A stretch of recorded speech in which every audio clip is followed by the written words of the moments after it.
हरये परमात्मने प्रणतक्लेशनाशाये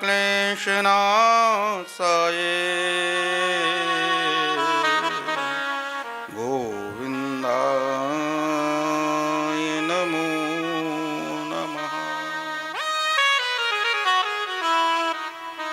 वंशी विभूषितकरान् नवनीरदाभात् पीताम्बरादरुणबिम्बफलाधरोष्ठात् पूर्णेन्दुसुन्दरमुखादरविन्दनेत्रात् कृष्णात् परं किमपि तत्त्वमहं न जाने। नारायणं नमस्कृत्य नरं चैव नरोत्तमं देवीं सरस्वतीं व्यासं ततो जयमुदीरयेत्।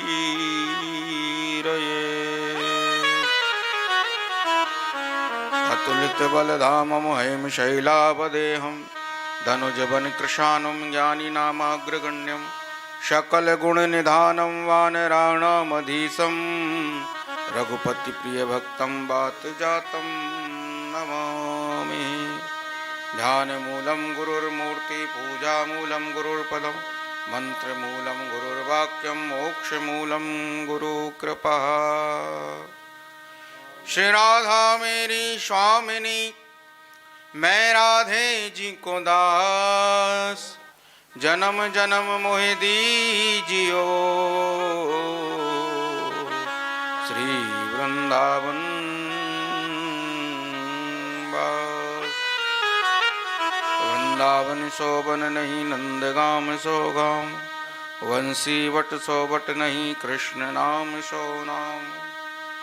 जय जय श्री राधा रमण जय जय नवल किशोर जय गोपी चित चोर प्रभु जय जय माखन चोर।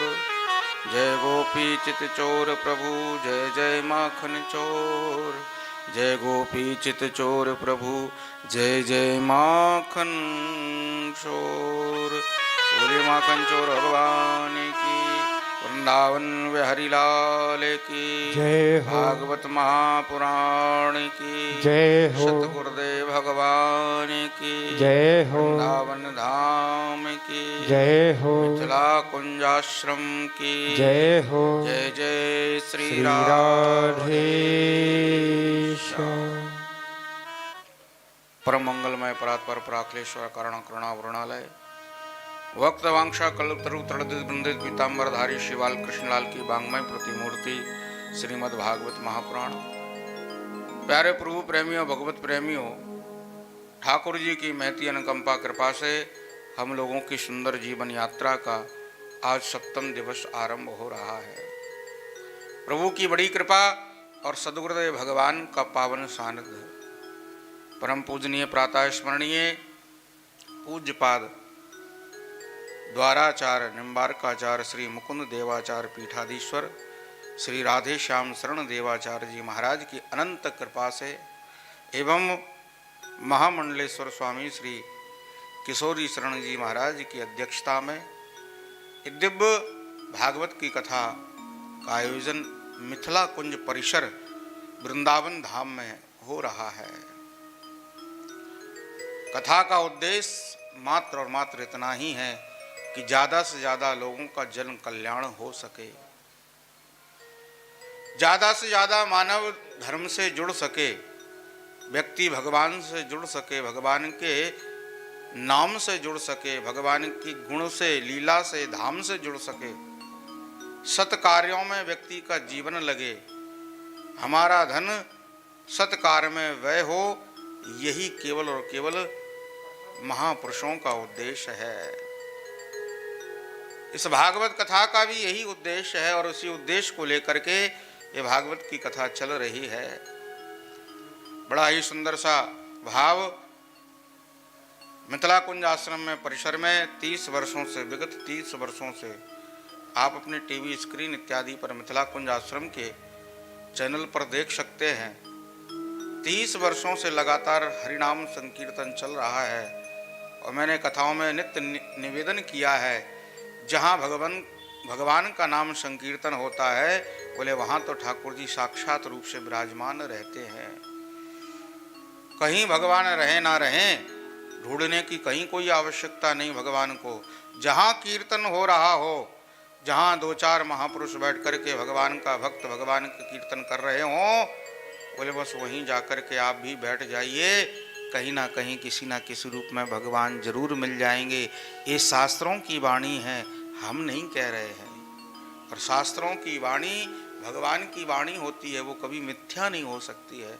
भगवान ने नारद जी से कहा है, नाहं वसामि वैकुंठे योगिन हृदयेन च मद्भक्ता यत्र गायन्ति तत्र तिष्ठामि नारदः।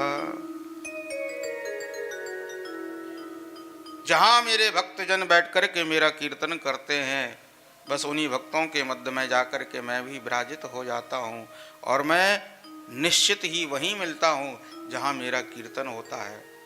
देखो, हनुमान जी भी वहीं बैठते हैं जहाँ भगवान की कथा होती है, कीर्तन होता है, और भगवान भी वहीं विराजित होते हैं जहाँ उनके नाम का स्मरण किया जाता है। तो मिथिला कुंज परिसर में 30 वर्षों से लगातार अखंड नाम संकीर्तन, एक क्षण के लिए भी, एक मिनट के लिए भी, जहाँ 30 वर्षों से कीर्तन चल रहा है, बंद नहीं हुआ, अखंड चल रहा है। ऐसे परिसर में आप पधारिए, आपका सुस्वागत है। आकर के दर्शन करिए, ठाकुर जी का, श्री राधा सर्वेश्वर भगवान का दर्शन करिए। कितनी अलौकिक छवि है ठाकुर जी की। आप देखिए, जहाँ कीर्तन होता है वहाँ ठाकुर जी मुस्कुराते हैं। तो मिथिला कुंज परिसर में ठाकुर जी का जो श्री विग्रह है, श्री राधा सर्वेश्वर भगवान का, आप उनका जब दर्शन करेंगे तो आपको ऐसा लगेगा कि ठाकुर जी मुस्कुरा रहे हैं। हाँ, क्योंकि जहाँ उनके भक्त बैठ के कीर्तन करें वहाँ तो परमात्मा प्रसन्न ही होते हैं, मुस्कुराते ही हैं। तो ऐसा सुंदर मिथिला कुंज परिसर, और उसमें भी अब तो बड़ा दिव्य बनने जा रहा है भागवत जी का मंदिर। जिन भागवत जी की इतनी महिमा, यत्र तत्र सर्वत्र जहाँ जिनकी कथा होती रही है, साक्षात रूप में भागवत जी का मंदिर बनकर के भागवत जी यहाँ विराजित होंगी। आप 7 दिन कथा ना सुन पाओ, कोई बात नहीं, मंदिर में आकर के दर्शन भी कर लोगे तो भी आपको 7 दिन कथा सुनने का सौभाग्य मिलेगा, क्योंकि एक साथ 18,000 श्लोकों का दर्शन आप कर पाएंगे। हाँ, एक साथ मंदिर में जैसे ही प्रवेश करेंगे तो चारों तरफ आपको केवल और केवल भागवत जी के श्लोक ही दिखाई पड़ेंगे। तो ऐसा दिव्य मंदिर बनने जा रहा है जिसमें लोग अपना सहयोग भी कर रहे हैं। मैं आप लोगों से निवेदन करूंगा, भैया अपना धन सार्थक अगर करना है तो ऐसे कार्यों में ही करो, क्योंकि मैं तो निवेदन करता हूँ, तीर्थ की शोभा किससे है? आप विचार करिए, तीर्थों की शोभा किससे होती है? तीर्थों की शोभा होती है भगवत नाम संकीर्तन से, संतों से, भगवान की कथा से और मंदिरों से। भाई तीर्थों में होना क्या चाहिए? आप विचार करिए। तीर्थों में मंदिर होना चाहिए, भगवान की कथा होनी चाहिए, भगवान का कीर्तन होना चाहिए। इसके अलावा और किसी वस्तु की आवश्यकता तीर्थों में नहीं है। भाई तीर्थों का सार क्यों चला गया? इसलिए चला गया कि दुनियादारी के प्रपंच आप तीर्थों में करने लगे हो तो तीर्थों का सार जाएगा ही। नारद जी ने स्वयं कहा, कलयुग में तीर्थों का सार जा रहा है। क्यों जा रहा है? क्योंकि तीर्थों में व्यापारीकरण होता जा रहा है। तो तीर्थों की शोभा किससे है? तीर्थों की शोभा है मंदिर से, तीर्थों की शोभा है कीर्तन से, तीर्थों की शोभा है कथा से। तो ऐसा सुंदर दिव्य भागवत जी का मंदिर बनने जा रहा है। आप भी उसमें अपना अन्न धन, अपनी सेवा राशि, जो भी सामर्थ्य हो समर्पित करिए। नहीं कर पाते कोई बात नहीं, मैं तो निमंत्रण देता हूँ। जिनके पास व्यवस्था नहीं है, ठाकुर जी आपके ऊपर कृपा करें, आपको उस लायक बनाएं आप मंदिर में, ताकि सहयोग कर पाएँ, कीर्तन में सहयोग कर पाएँ। तब तक क्या करें? बोले वृंदावन आओ तो आकर के दर्शन जरूर करना। मिथिला कुंज परिसर में जैसे बांके बिहारी जी का दर्शन करने जाते हो ना, वैसे ही आप मिथिला कुंज परिसर में जरूर आइएगा। हाँ, अटल्ला चुंगी के पास परिक्रमा मार्ग में ही बड़ा सुंदर स्थान है। मैंने निवेदन किया ना, आप जब वृंदावन की परिक्रमा लगाओ और जहाँ आपको कीर्तन सुनाई पड़े अखंड, चाहे 24 घंटे में किसी भी समय आप जाएं, जहाँ कीर्तन सुनाई पड़े समझ लेना मिथिला कुंज ही है। अटल्ला चुंगी के पास परिक्रमा मार्ग में मिथिला कुंज आश्रम प्रसिद्ध है, सभी लोग जानते हैं। आप ठाकुर आधा सर्वेश्वर भगवान का दर्शन करिए और वहाँ हो रहे कीर्तन का दर्शन करिए, आपको दिव्य अनुभूति होगी। यहाँ तो कण कण में भगवत नाम समाया हुआ है। तो ऐसा मिथिला कुंज परिसर है। और आगामी मैं निमंत्रण देता हूँ 26 दिसंबर से 31 दिसंबर तक मिथिला कुंज परिसर में दिव्य भागवत की कथा पुनः आयोजित होने वाली है। अब तो ये लगातार ही चलेगा, क्योंकि भागवत जी का मंदिर बन रहा है, तो भागवत जी के मंदिर में बोले अखंड भागवत भी होनी चाहिए। तो अखंड भागवत कथा आरंभ होगी। तो जब भी आप वृंदावन आएंगे, कहीं आपको कथा सुनने को ना मिले तो मिथिला कुंज आइए। मिथिला कुंज में अहिर्निश आपको कथा सुनने को प्राप्त होगी और अखंड अभी भी चल रही है। तो 26 तारीख से पुनः भागवत की कथा आरंभ होगी, उसमें भी आप आ सकते हैं, आपके लिए निमंत्रण है। पूर्व अगर सूचना आप लोग देंगे तो आपके रहने ठहरने इत्यादि की व्यवस्था आश्रम की ओर से समुचित कर दी जाएगी। भागवत जी में मूल पारायण अगर आप कराना चाहते हैं, सम्मिलित होना चाहते हैं, यजमान बनना चाहते हैं, तो एक पाठ का सहयोग आप कर सकते हैं, जिससे आपके पितरों के निमित्त, आपके परिवार के निमित्त, आपके निमित्त, आपके नाम गोत्र से संकल्प करके एक ब्राह्मण के द्वारा भागवत जी के मूल पाठ का पारायण आपके लिए यहाँ संपन्न कराया जाएगा। तो आप सभी लोग उस कार्यक्रम से भी जुड़ें और समय अनुसार सूचना भी प्रदान करें। 25 तारीख से कथा आरंभ होगी, तो 22 तारीख तक आप सूचित करें, और जिससे समुचित व्यवस्था आप लोगों की रहने ठहरने की, कथा की, पाठ की, ब्राह्मण की सब व्यवस्था हो सके। कल कार्यक्रम में व्यस्तता के कारण कथा में इतने खो गए कि कुछ लोगों के सहयोग नाम संकीर्तन के लिए प्राप्त हुए थे, उन भक्तों के नाम उच्चारण नहीं कर सके। तो अभी कथा के प्रारंभ में ही उन भक्तों के नाम उच्चारण कर देते हैं। और कल जिनके नाम आए नाम संकीर्तन में और भागवत जी के मंदिर में सहयोग करने के लिए, भागवत की यजमान बनने के लिए, उनके नाम कथा के विराम में बता दिए जाएंगे। तो कल जिन लोगों के नाम रह गए थे उनके नाम हैं, जिन्होंने भागवत जी की सेवा में, मंदिर में सेवा में और कीर्तन की सेवा में अपना अमूल्य दान दिया है, अपना अमूल्य सहयोग किया है, उन लोगों के नाम हैं भक्तराज श्री अशोक शर्मा जी लखनऊ से, इन्होंने एक दिन की कीर्तन की सेवा मंदिर में प्रदान करी है। राम अवतार सिंह सिवान, इन्होंने एक दिन की मंदिर में कीर्तन की सेवा प्रदान करी है। केशव गर्ग जी कानपुर, इन्होंने भी एक दिन के लिए कीर्तन की सेवा प्रदान करी है। लक्ष्मी दधीच, ये भी कानपुर से हैं, इन्होंने एक महीने के लिए अखंड नाम संकीर्तन के लिए सेवा प्रदान करती है, करी है। ठाकुर जी से प्रार्थना करते हैं कि इनके ऊपर खूब कृपा बनी रहे। श्याम बिहारी जायसवाल गोंडा से, इन्होंने भी कीर्तन के लिए अपनी सेवा प्रदान करी है। राधे श्याम श्रीवास्तव जी गोंडा से, इन्होंने भी कीर्तन के लिए अपनी सेवा प्रदान करी है। सुधीर शुक्ल जी सासाराम बिहार से, इन्होंने भी कीर्तन में अपनी सेवा प्रदान करी है। ठाकुर जी खूब कृपा रखें, आपके जीवन में खूब मंगल होवे। अधीर गुप्ता जी पटना से, रामवीर मिश्रा बेगूसराय से, इन्होंने भी कीर्तन में अपना सहयोग प्रदान किया है। ठाकुर जी इनके ऊपर खूब कृपा प्रदान करते रहें और ऐसी कृपा इनके ऊपर बनी रहे कि ऐसे ही प्रभु नाम संकीर्तन में सम्मिलित होते रहें। कथा के यजमान बनने हेतु 25 तारीख से 25 दिसंबर से जो कथा होने वाली है भागवत की, उसमें यजमान बनने हेतु कल जो नाम आए हैं, अनिल दुबे जी रायपुर से, ये एक पोथी यजमान बन करके भागवत में सहयोग करने वाले हैं। इनके लिए बहुत बहुत शुभकामनाएं, बहुत बहुत बधाई। बीना अग्रवाल जी दिल्ली से एवं सीता शरण गुप्ता ग्वालियर से, ये भी एक एक पोथी यजमान भागवत जी के मूल पाठ के यजमान बन करके कथा में सम्मिलित होने वाले हैं। तो इनके लिए बहुत बहुत आशीर्वाद, बहुत बहुत शुभकामनाएं मिथिला कुंज परिसर की ओर से, सदगुरुदेव भगवान की ओर से। आप लोगों के जीवन में सब प्रकार से आनंद बना रहे, सब प्रकार से ठाकुर जी की कृपा होती रहे। तो आइए अब भागवत कथा की ओर चलते हैं। सभी लोग बड़े प्रेम से, बड़े भाव से 2 मिनट प्रभु नाम संकीर्तन, जिससे मन और वाणी पवित्र हो, तदुपरांत भागवत कथा आरंभ। ऐसी कोई भी वाणी ना हो जो प्रभु नाम से वंचित रह जाए, इसलिए सभी लोग बड़े प्रेम से, बड़े भाव से बोलेंगे। बोलो वृंदावन बिहारी लाल की जय हो।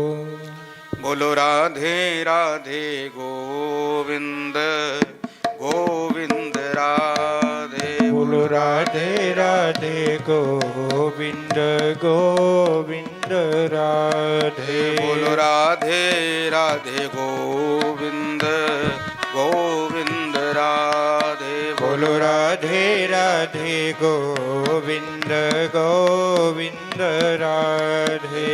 गोविंद राधे राधे गोपाल राधे। गोविंद राधे राधे गोपाल राधे। गोविंद राधे राधे गोपाल राधे। गोविंद राधे राधे गोपाल राधे। बोलो राधे राधे गोविंद गोविंद राधे। राधे राधे गोविंद गोविंद राधे। बोलो राधे राधे गोविंद गोविंद राधे। राधे राधे गोविंद गोविंद राधे। हरि बोल।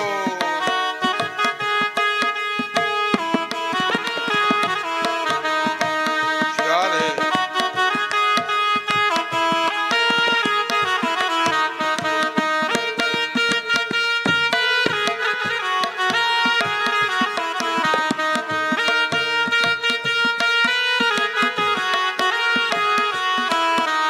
राधे राधे गोविंद गोविंद राधे। बोलो राधे राधे गोविंद गोविंद राधे। हे गोविंद राधे राधे गोपाल राधे। गोविंद राधे राधे गोपाल राधे। हे गोविंद राधे राधे गोपाल राधे। गोविंद राधे राधे गोपाल राधे।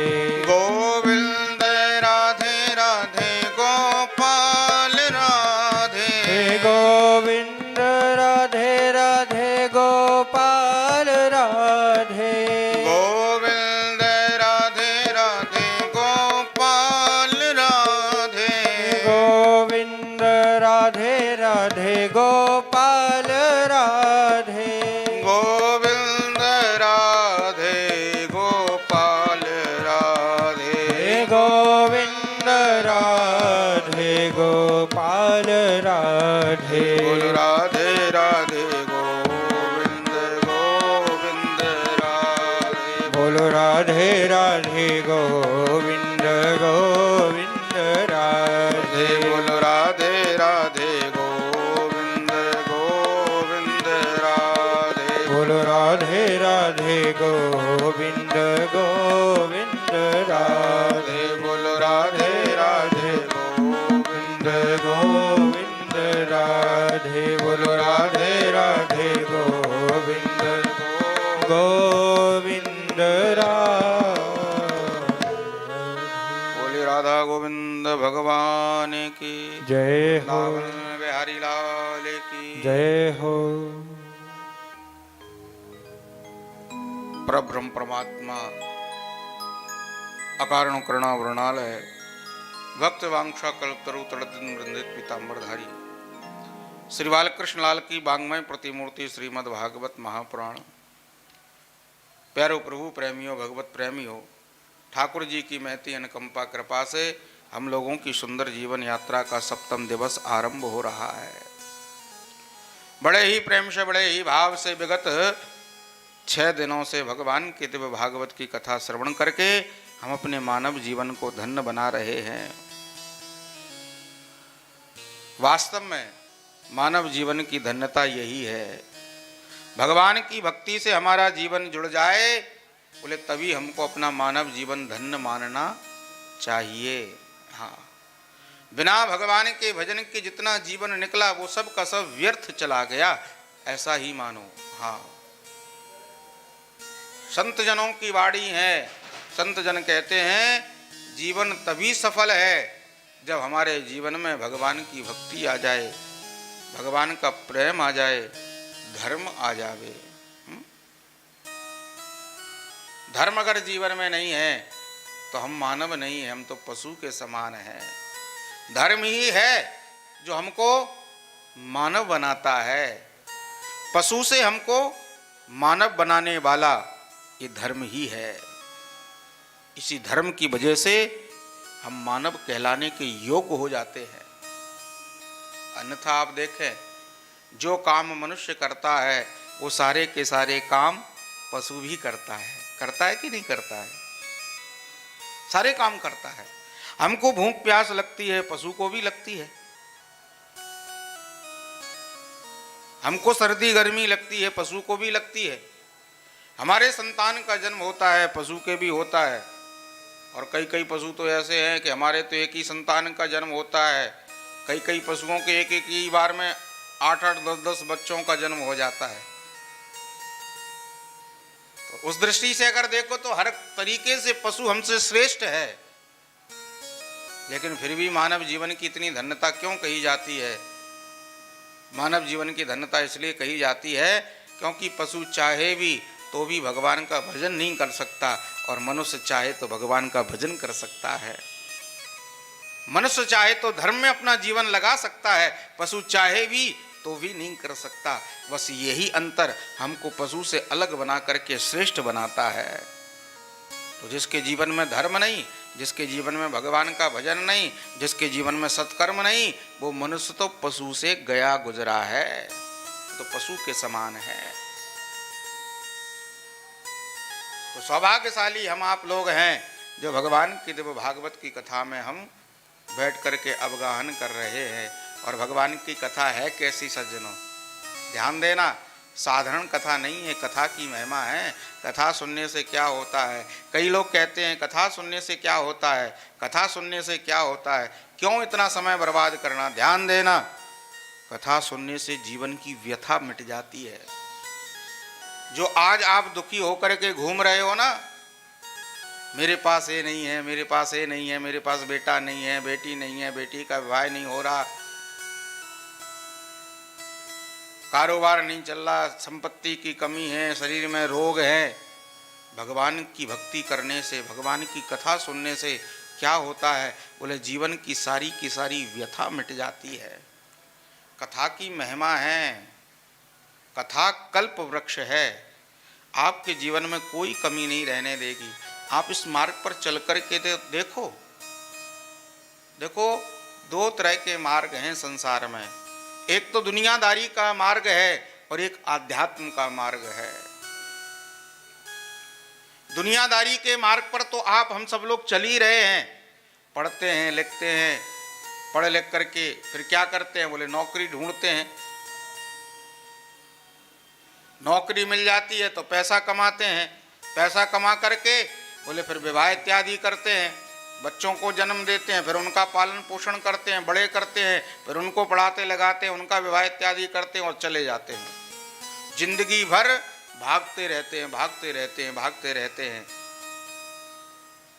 दुनिया में सुख सुविधाएं तो इकट्ठी कर लेते हैं, पर सुकून, हृदय में शांति एक पल को भी नहीं मिलती है।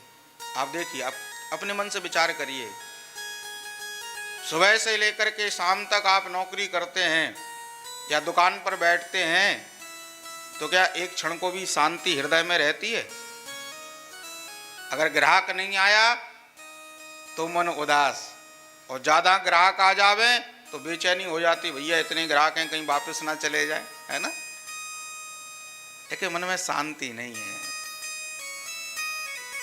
और दुनिया में शांति मिलेगी भी नहीं।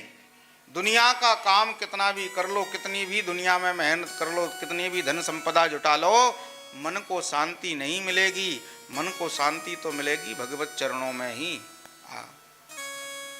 भगवान के भजन में ही, भगवान के कीर्तन में भी।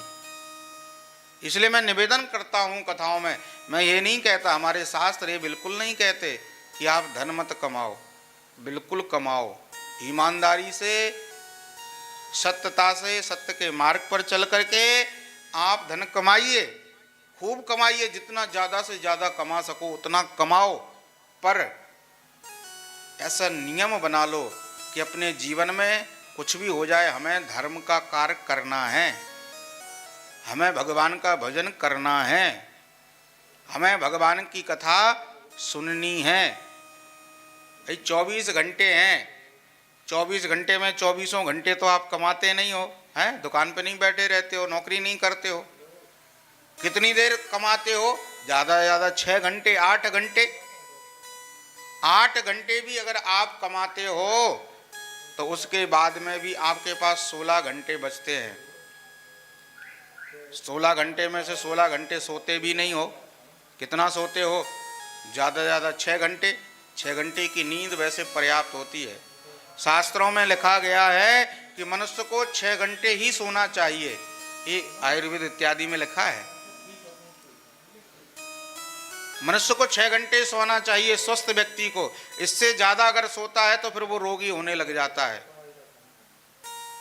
रोगी है, रोग है तो बात अलग है, क्योंकि रोगी है तो वो कितनी देर भी विश्राम करे वो बात अलग है, लेकिन स्वस्थ व्यक्ति को 6 घंटे ही सोना चाहिए। इससे ज़्यादा सोने से जीवन में रोग आते हैं। तो नींद कितनी? बोले 6 घंटे, ज़्यादा ज़्यादा 7 घंटे, 8 घंटे मान लीजिए। तो 16 में से 8 घंटे कमाने के सोने के चले गए, 24 में से 8 घंटे कमाने के गए और 8 घंटे सोने के गए, 16 घंटे चले गए। अभी भी 8 घंटे बचे हैं। अब 8 घंटे में क्या करोगे? बोले दुनिया से मिलना जुलना है, तो 6 घंटे पर्याप्त है।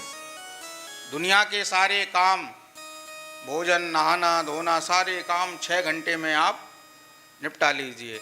बचे 2 घंटे, बोले ये 2 घंटे केवल भगवान के लिए दे दो, भगवान को अर्पित कर दो। इन 2 घंटों में भगवान की पूजा सेवा कर लो, भगवान का नाम जप कर लो, भगवान की कथा सुन लो। अगर 2 घंटे भी आपने 24 घंटे में से दे दिए भगवान के लिए तो आपका ये मानव जीवन लेना सफल हो जाएगा। ज़्यादा समय नहीं चाहिए। संत जन तो इतना कहते हैं, एक घड़ी आधी घड़ी आधी में पुन आध, तुलसी संगत साधु की हरहि कोटि अपराध। एक घड़ी आधी में पुन आध, बोले एक घड़ी का भी समय मिल जाए सत्संग करने का, कथा में बैठने का, तो भी कल्याण हो जाएगा। 1 घंटे का समय कितना होता है? बोले 1 घंटे का समय होता है 1 घड़ी का, क्षमा करना, 1 घड़ी का समय कितना होता है? बोले 1 घड़ी का समय होता है 24 मिनट का। जैसे इंग्लिश में, अंग्रेजी में घंटा मिनट चलता है ना, वैसे ही वैदिक भाषा में, वैदिक संस्कृति में, सनातन संस्कृति में घटी और पल चलता है। तो जैसे एक दिन में 24 घंटे होते हैं, वैसे ही एक दिन में 60 घटी हुआ करती हैं। 60 घटी का एक दिन होता है, 24 घंटा होता है। तो 1 घटी में कितना समय होता है? 1 घटी में समय होता है 24 मिनट का। 24 मिनट भी अगर आप भगवान की कथा सुन लेते हो, भगवान का कीर्तन कर लेते हो, भजन कर लेते हो, तो भी आपका कल्याण हो जाएगा। और 24 मिनट का भी समय नहीं है तो कितना समय ले लो? बोले 1 घड़ी आधी घड़ी आधा समय, यानी कि 12 मिनट। 12 मिनट का भी समय आपने सत्संग में दिया, कथा में दिया, तो भी कल्याण। और इतना भी समय नहीं है तो बोले 1 घड़ी आधी में पुन आध, उस 12 मिनट में भी आधा कर दो, आधी में भी पुन आध, यानी कि 6 मिनट। 6 मिनट का समय भी अगर भगवान की भक्ति के लिए दे दोगे तो आपको कहीं भटकना नहीं पड़ेगा, आपका कल्याण हो जाएगा। ये शास्त्रों ने व्यवस्था करी है। तो कहने का भाव हमारा सिर्फ इतना ही है कि नित्य भगवान के भजन के लिए, भगवत सेवा के लिए, धर्म के लिए समय जरूर निकालो। परमात्मा ने अगर धन दिया है तो अपने धन को धर्म में जरूर खर्च करो। हाँ, और करना चाहिए। क्यों? उसका कारण है, 2 कारण हैं। पहला कारण तो धर्म में करने से धन की पवित्रता हो जाती है। तन पवित्र सेवा किए धन पवित्र कर दान है। धन की पवित्रता होती है दान करने से। तो पहला कारण तो ये, और दूसरा कारण धर्म में अपने धन को इसलिए लगाना चाहिए क्योंकि आप जो भी कमाते हो ना, हाँ, आप जो भी कमाते हो उस पर केवल आपका ही अधिकार नहीं होता है, बहुत सारे लोगों का अधिकार आपकी संपत्ति पर हुआ करता है। जैसे बोले आप कमाते हो तो आपके माता पिता का भी अधिकार है, आप कमाते हो तो आपकी पत्नी का भी अधिकार है, आपकी कमाई हुई संपत्ति पर आपके बच्चों का भी अधिकार होता है। और तो और छोड़ो, आप जो कमाते हो आपकी संपत्ति पे सरकार का भी अधिकार होता है। हाँ, अगर नहीं होता तो इनकम टैक्स क्यों भरते हो भाई?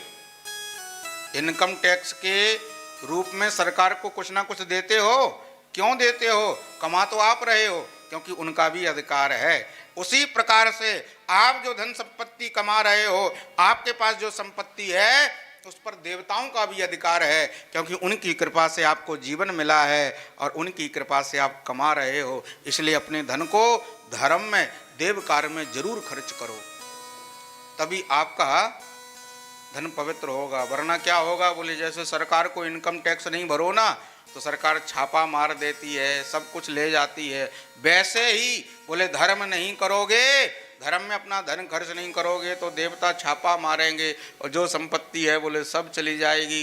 बोले करोड़पति से रोड़पति बन जाओगे हैं। और कई लोगों को देखा है। तो मेरा कहना सिर्फ इतना ही है, अगर ठाकुर जी ने आपको दिया है तो धर्म के मार्ग में, सत्कर्म में जरूर खर्च करें। अच्छा, एक बात का और विशेष ध्यान जीवन में रखना चाहिए हमको। हम जहां दान दे रहे हैं, जहां हम दान कर रहे हैं, तो दान लेने वाला सुपात्र है कि नहीं, हमारा धन किस कार्य में लग रहा है, इसका विशेष ध्यान रखें। कहीं आपके धन का दुरुपयोग तो नहीं हो रहा है? आपके धन से हो क्या रहा है, उस कार्य को जरूर देखना चाहिए।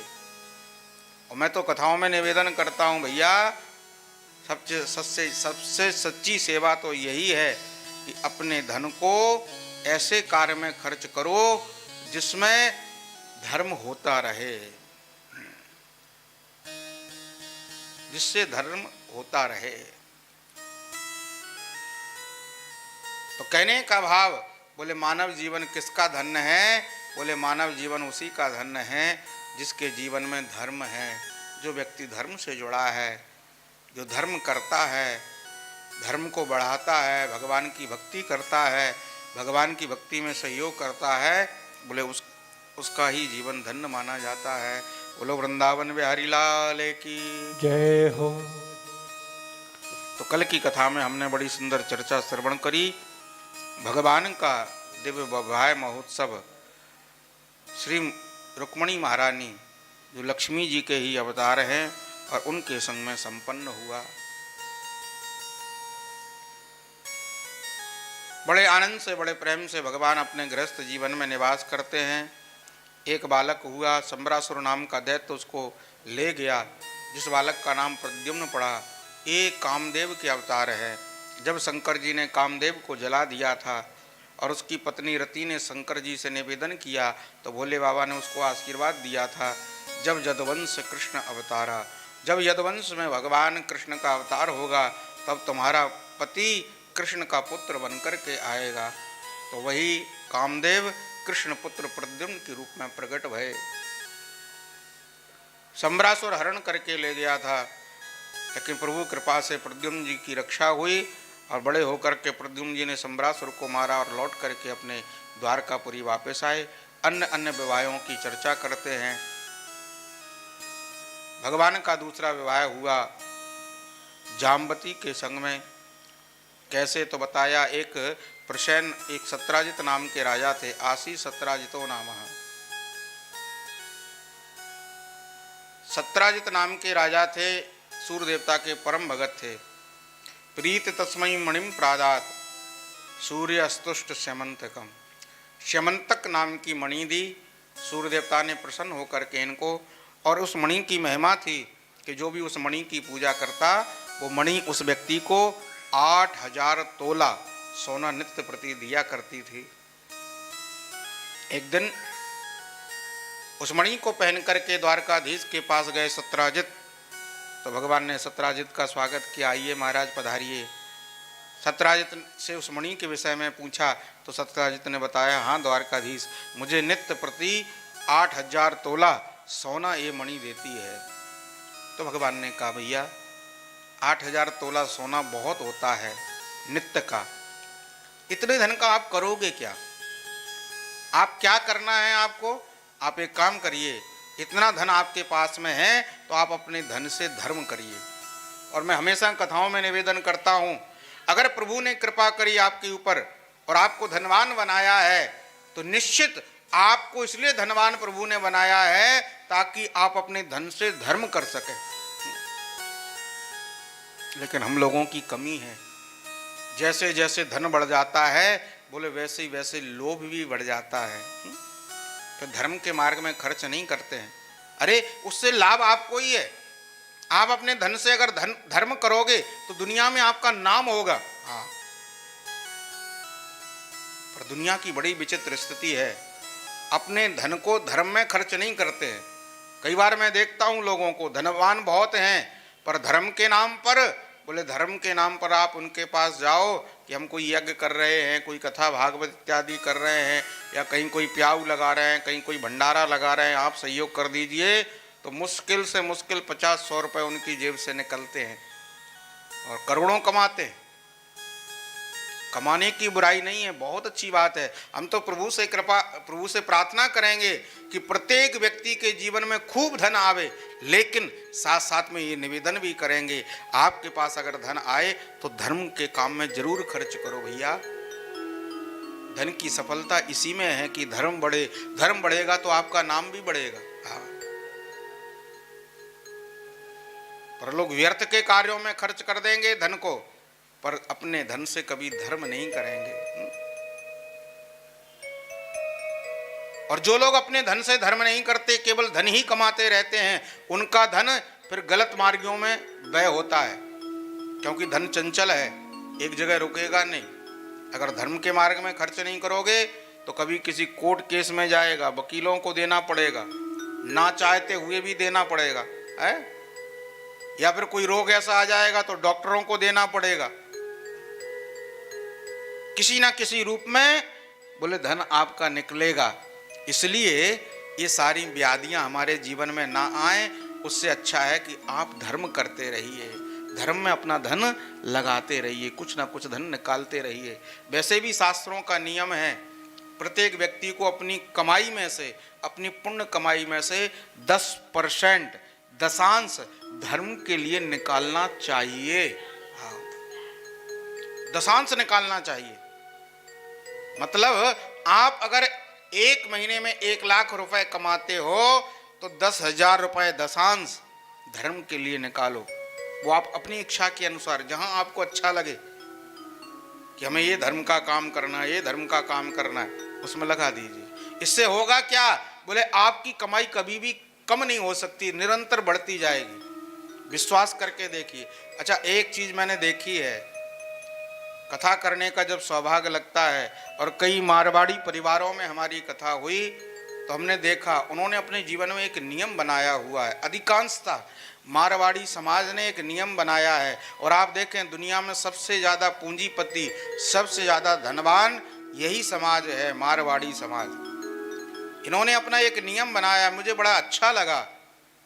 इन्होंने नियम बना रखा है कि जो भी व्यापार करते हैं उसमें भगवान की हिस्सेदारी रख देते हैं। हाँ, 5%, 10%, 15% भगवान को पार्टनर बना लेते हैं, और प्रभु से कहते हैं, प्रभु जो भी लाभ हमें होगा उसका इतना हिस्सा, इतना % आपके धर्म के कार्य में हम लगा देंगे। और वो लगाते हैं पूरी ईमानदारी से। कई मारवाड़ी परिवार ऐसे हैं जो हर वर्ष हमारी कथा कराते हैं। क्या करते हैं, बोले साल भर में जो भी व्यापार में फायदा हुआ उसका हिस्सा बोले भगवान के लिए निकाला, भागवत की कथा का आयोजन कराया, और भागवत कथा में सारा का सारा जो भी ठाकुर जी के हिस्से का धन था वो खर्च कर दिया। इससे धर्म भी हो गया और उनका व्यापार भी कभी भी घाटा नहीं होता, हमेशा बढ़ता ही रहता है। अरे विचार करो, जब भगवान आपके पार्टनर होंगे व्यापार में, भगवान हिस्सेदार होंगे, तो क्या वो व्यापार कभी घाटा खा सकता है? कभी नहीं खाएगा। अगर आप अपने घाटे से बचना चाहते हो व्यापार के से, तो बोले भगवान को अपने व्यापार में सम्मिलित कर लो। हाँ, कुछ हिस्सा भगवान का निकाल दीजिए कि लाभ में से जो भी आएगा उसमें से इतना हिस्सा आपका हम रखेंगे, जीवन में कभी भी आपको घाटा नहीं पड़ सकता, ये गारंटी है। तो कहने का भाव हमारा सिर्फ इतना ही है कि प्रत्येक व्यक्ति को दशांश तो दान देना ही चाहिए, धर्म करना ही चाहिए दशांश से। तो भगवान ने समझाया सत्राजित को कि भैया इतना धन है, इतने धन का क्या करोगे, आप धर्म में लगाओ। पर वही बात, जैसे हमको लोभ के कारण बात समझ में नहीं आती, दान की बात सारी बातें समझ में आ जाएंगी कथा की। हाँ, हम तो देखते हैं कथाओं में, कथा जब करते हैं तो लोगों को सारी बात समझ में आती है। उसके समर्थन में लोग सिर हिला करके हामी भी भरते हैं। आपने भी देखा होगा, कथा चल रही है तो लोगों को बात अच्छी लगती है, सही लगती है, तो लोग सिर हिलाते हैं, महाराज जी बिल्कुल ठीक कह रहे हैं। पर जैसे दान की बात आती है, बस वही लोगों की आंखें बंद हो जाती हैं, फिर कोई सुनना नहीं चाहता है। क्योंकि हमारा स्वभाव है, लोभ के कारण मनुष्य को ज्ञान नहीं होता, देवताओं को काम के कारण ज्ञान नहीं होता, और राक्षसों को क्रोध के कारण ज्ञान नहीं होता है। सत्राजित को समझाया, सत्राजित की बात समझ में नहीं आई, मणि लेके वापस आ गया। मन में सोचने लगा, लगता है भगवान मेरे धन से ईर्षा कर रहे हैं। ठाकुर जी मन में सोच रहे होंगे द्वारकाधीश कि इसके पास इतना धन आ जाएगा तो ये मुझसे भी बड़ा बन जाएगा। ठाकुर जी ने मन में विचार किया, भैया समझाना हमारा काम है, मानना ना मानना तुम्हारा काम है, तुम्हारी संपत्ति है। वैसे ही कथा के माध्यम से समझाना हमारा काम है, मानना ना मानना आपका काम है। मानोगे तो आपको ही जीवन में लाभ मिलेगा, फायदा मिलेगा। धर्म करने से धर्म कभी घटता नहीं है। शास्त्रों में लिखा, संतों की वाणी है, दान किए धन नाय घटे, जो सहाय रघुवीर, पंछी के जल पिबत सो घटे ही न सरता नीर। धर्म करने से कभी भी व्यक्ति की अवनति नहीं होती है, उन्नति ही हुआ करती है। आप करके देखो, धर्म का कार्य करोगे, जीवन में उन्नति को प्राप्त करोगे। क्योंकि शास्त्र कहते हैं धर्मो रक्षति रक्षतः। आप धर्म की रक्षा करोगे तो धर्म आपकी रक्षा करेगा। कई बार कहते नहीं है लोग, कोई दुर्घटना हो जावे तो लोग कह देते हैं महाराज जी क्या बताएं, इतनी बड़ी दुर्घटना थी, वो तो पता नहीं हमारे कौन से पुण्य सामने आ गए कि हम बाल बाल बच गए। तो वो पुण्य हैं कौन से? जब आपने किए थे तभी तो सामने आए, और नहीं करोगे तो सामने क्या आएगा? इसलिए जीवन में पुण्य धर्म हमेशा कवच का काम करता है। जब जीवन में संकट आता है, कष्ट आता है, तो आपके लिए वो धर्म वो कवच की तरह बन जाता है और कष्टों को झेल लेता है। अच्छा, आपको एक चीज बताऊं, मैं एक निवेदन करूं। प्रायः यद्यपि मैं ये नहीं कहता कि बिल्कुल सत्य है, लेकिन हमने जो अनुभव किया, हमने अनुभव किया, कोरोना नाम की बहुत बड़ी बीमारी आई, पर आप देखिए दुनिया को व्यापी, बहुत लोगों को व्यापी, बहुत कष्टकारी बीमारी रही। ठाकुर जी ऐसी बीमारी दोबारा ना भेजे।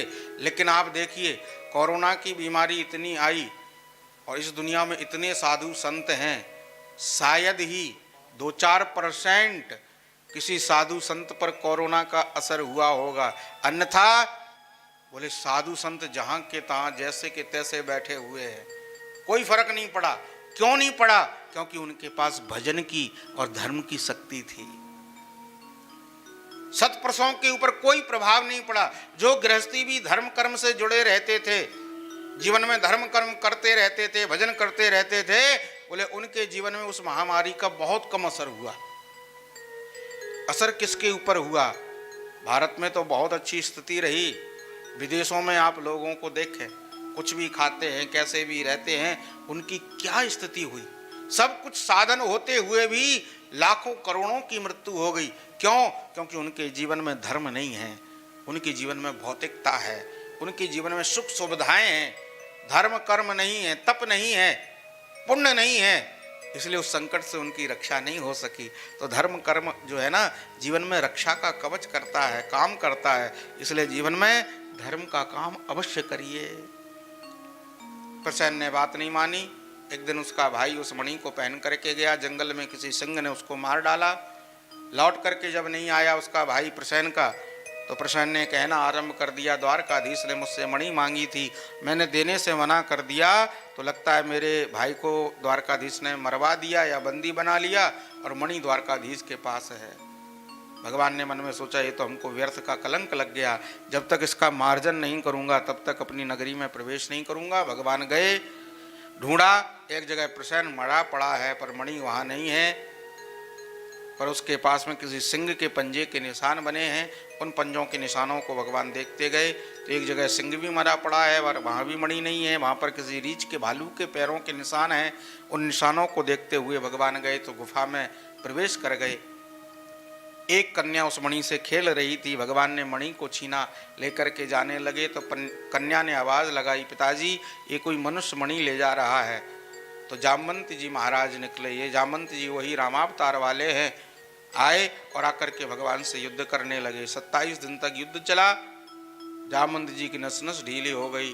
अंत में हाथ जोड़ करके कहा, प्रभु मैं जान गया आप कोई और नहीं, आप तो मेरे प्रभु श्री राम हैं। युद्ध क्यों चल रहा था, संत जन ऐसा बताते हैं, पूर्व जन्म में जामवंत जी ने राम जी से मांगा था कि आपके और मेरे जरा दो दो हाथ हो जाए। क्यों? क्योंकि रावण से सबने युद्ध किया, रावण की सेना से सबने युद्ध किया, पर जामवंत जी ने किसी से युद्ध नहीं किया। तो राम जी से आकर के जामवंत जी ने कहा, प्रभु मेरी एक इच्छा है। क्या? बोले सबने युद्ध किया, युद्ध करते हुए सबको देख करके मेरे हाथों में खुजली हो रही थी, मेरी खुजली मिटी नहीं हाथों की, तो मैं चाहता हूं कोई मुझसे युद्ध कर ले, पर युद्ध बराबरी वाले में होता है और यहां भी बोले कोई मेरी बराबरी का योद्धा नहीं है, आप ही मेरी बराबरी के हैं, इसलिए आपसे ही जरा दो दो हाथ हो जाए। भगवान ने कहा देखो मर्यादा है, एक तो मैं स्वामी हूँ, आप सेवक हैं, तो स्वामी सेवक का युद्ध नहीं, और दूसरा आप आयु में बड़े हैं तो मैं आपको पिता के समान मानता हूँ, तो पिता और पुत्र का भी युद्ध नहीं होता। पर आपने इच्छा प्रकट करी है और मेरे सामने कोई भी इच्छा करे वो पूरी जरूर होती है, तो मैं आशीर्वाद देता हूँ इस जन्म में तो नहीं, पर अगले जन्म में जब कृष्णावतार मैं लेकर के आऊँगा तो तुम्हारी ये मन की इच्छा को मैं जरूर पूरा करूँगा। तो आज भगवान ने वो पूरी करी। जामवंत जी ने मणि प्रदान कर दी और एक कन्या थी, कहा प्रभु ये कन्या है, इसको मैंने गोद लिया है, मेरी बेटी मानिए, इसका भी विवाह मैं आपके संग करना चाहता हूँ। तो भगवान ने अपनी जामवंत जी महाराज ने भगवान के संग में अपनी कन्या का विवाह जामवती का कर दिया।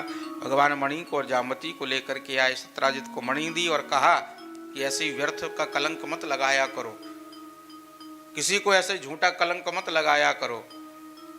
ये मणि मेरे पास नहीं थी, मैं ऋक्षराज जामवंत जी से लेकर के आ रहा हूँ और उसका प्रमाण है ये जामवती। सत्राजित को भी खेद हुआ कि मैंने भगवान को व्यर्थ का कलंक लगाया।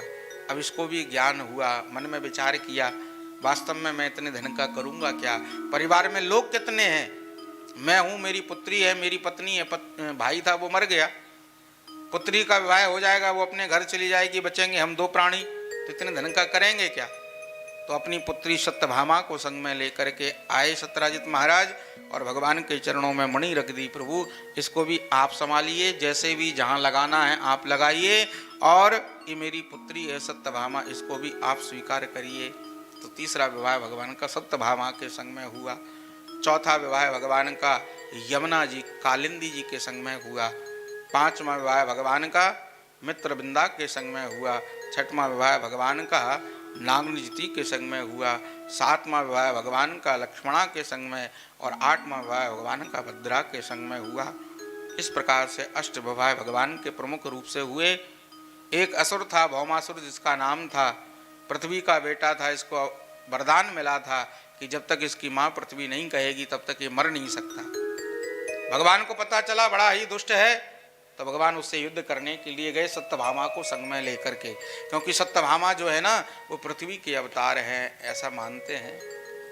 रुक्मणी जी लक्ष्मी के अवतार हैं, सत्यभामा पृथ्वी के अवतार हैं और जाम्बती जी बोले भगवान की माया के अवतार हैं, इसलिए भगवान को तिरुपति कहते हैं। हाँ, 3 देवियां भगवान की 3 पत्नियां प्रमुख हैं, श्री देवी यानी कि लक्ष्मी, भूदेवी यानी कि पृथ्वी और माया देवी यानी कि जाम्बती जी। तो सत्यभामा को संग में लेकर के आए जो पृथ्वी के अवतार थी। युद्ध करने के लिए भगवान जब गए, भौमा से युद्ध करने लगा, 2-4 बाण भगवान के शरीर में लगे, रक्त निकल आया, सत्यभामा के मुख से निकल गया, प्रभु ये दुष्ट है, इसको मारते क्यों नहीं हो? भगवान ने कहा सत्यभामा मैं इंतजार कर रहा था कि तुम्हारे मुख से निकले, क्योंकि इसको वरदान है जब तक इसकी माँ पृथ्वी नहीं कहेगी तब तक ये मरेगा नहीं, और तुमने कह दिया अब इसको कोई बचाने वाला नहीं है। सुबह से इन्होंने क्या किया, भगवान ने अपने चक्र को छोड़ा, चक्र दर्शन भगवान गए और जाकर के इस भौमासुर के सिर को धड़ से अलग कर दिया, इसका गोविंदाय नमो नमः हो गया। भगवान जब इसकी कारागृह में गए और भगवान जब कारागृह में गए तो भगवान ने देखा 16,100 कन्याएं बंद हैं। भगवान ने सैनिकों से पूछा भैया ये कन्याएं क्यों बंद हैं? तो सैनिकों ने बताया महाराज हमारे जो राजा थे वो बहुत अच्छे तो नहीं थे, जिस भी राजा के यहाँ जाते कोई भी राजकुमारी पसंद आती तो उसका बलपूर्वक हरण कर ले आते, कोई उनका सामना नहीं कर सकता था। कारागृह में बंद कर रखा था और इनका संकल्प था जिस दिन 20,000 कन्याएं हो जाएंगी सबके संग एक ही मुहूर्त में विवाह कर लेंगे, पर उससे पहले आपने उनको मार डाला। ठाकुर जी ने मन में विचार किया, इन कन्याओं को अगर मैं कारागृह से मुक्त कर दूं तो इन कन्याओं का होगा क्या? ये कन्याएं कहाँ जाएंगी?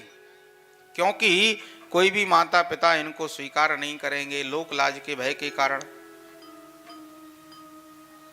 राजा राजकुमारियां हैं, सब राजा की पुत्रियां हैं, तो कोई भी माता पिता इनको इसलिए स्वीकार नहीं करेंगे कि दुनिया के लोग क्या कहेंगे कि देखो उस राजा को, उसकी पुत्री इतने दिनों तक एक दुष्ट के यहाँ रह करके आई और राजा ने स्वीकार कर लिया। एक लोक लाज होती है। स्त्री के लिए जीवन में लोक लाज का बहुत ध्यान रखना चाहिए। स्वच्छंद स्त्री को कभी भी विचरण नहीं करना चाहिए। आजकल किसी से कहो तो लोग कहते हैं अब हम सब स्वतंत्र हैं, हम अपनी इच्छा से करेंगे। देखो हमारे शास्त्र कभी भी बंधन नहीं डालते हैं, लेकिन स्त्री के जीवन की एक मर्यादा है और उस मर्यादा का स्त्री को हमेशा पालन करना चाहिए। बड़ी सुंदर एक बात मैं आप लोगों से कहूं, ऐसा एक संत का बड़ा सुंदर भाव था। रावण जब मां जानकी का हरण करने के लिए गया और जब रेखा पार करने के लिए कहा रावण ने, तो मां जानकी ने कहा नहीं भैया, लक्ष्मण ने रेखा खींची है और उन्होंने कहा है इसको पार नहीं करना है। रावण ने कहा तो बंदी भिक्षा मैं नहीं लूंगा, आप पार करिए।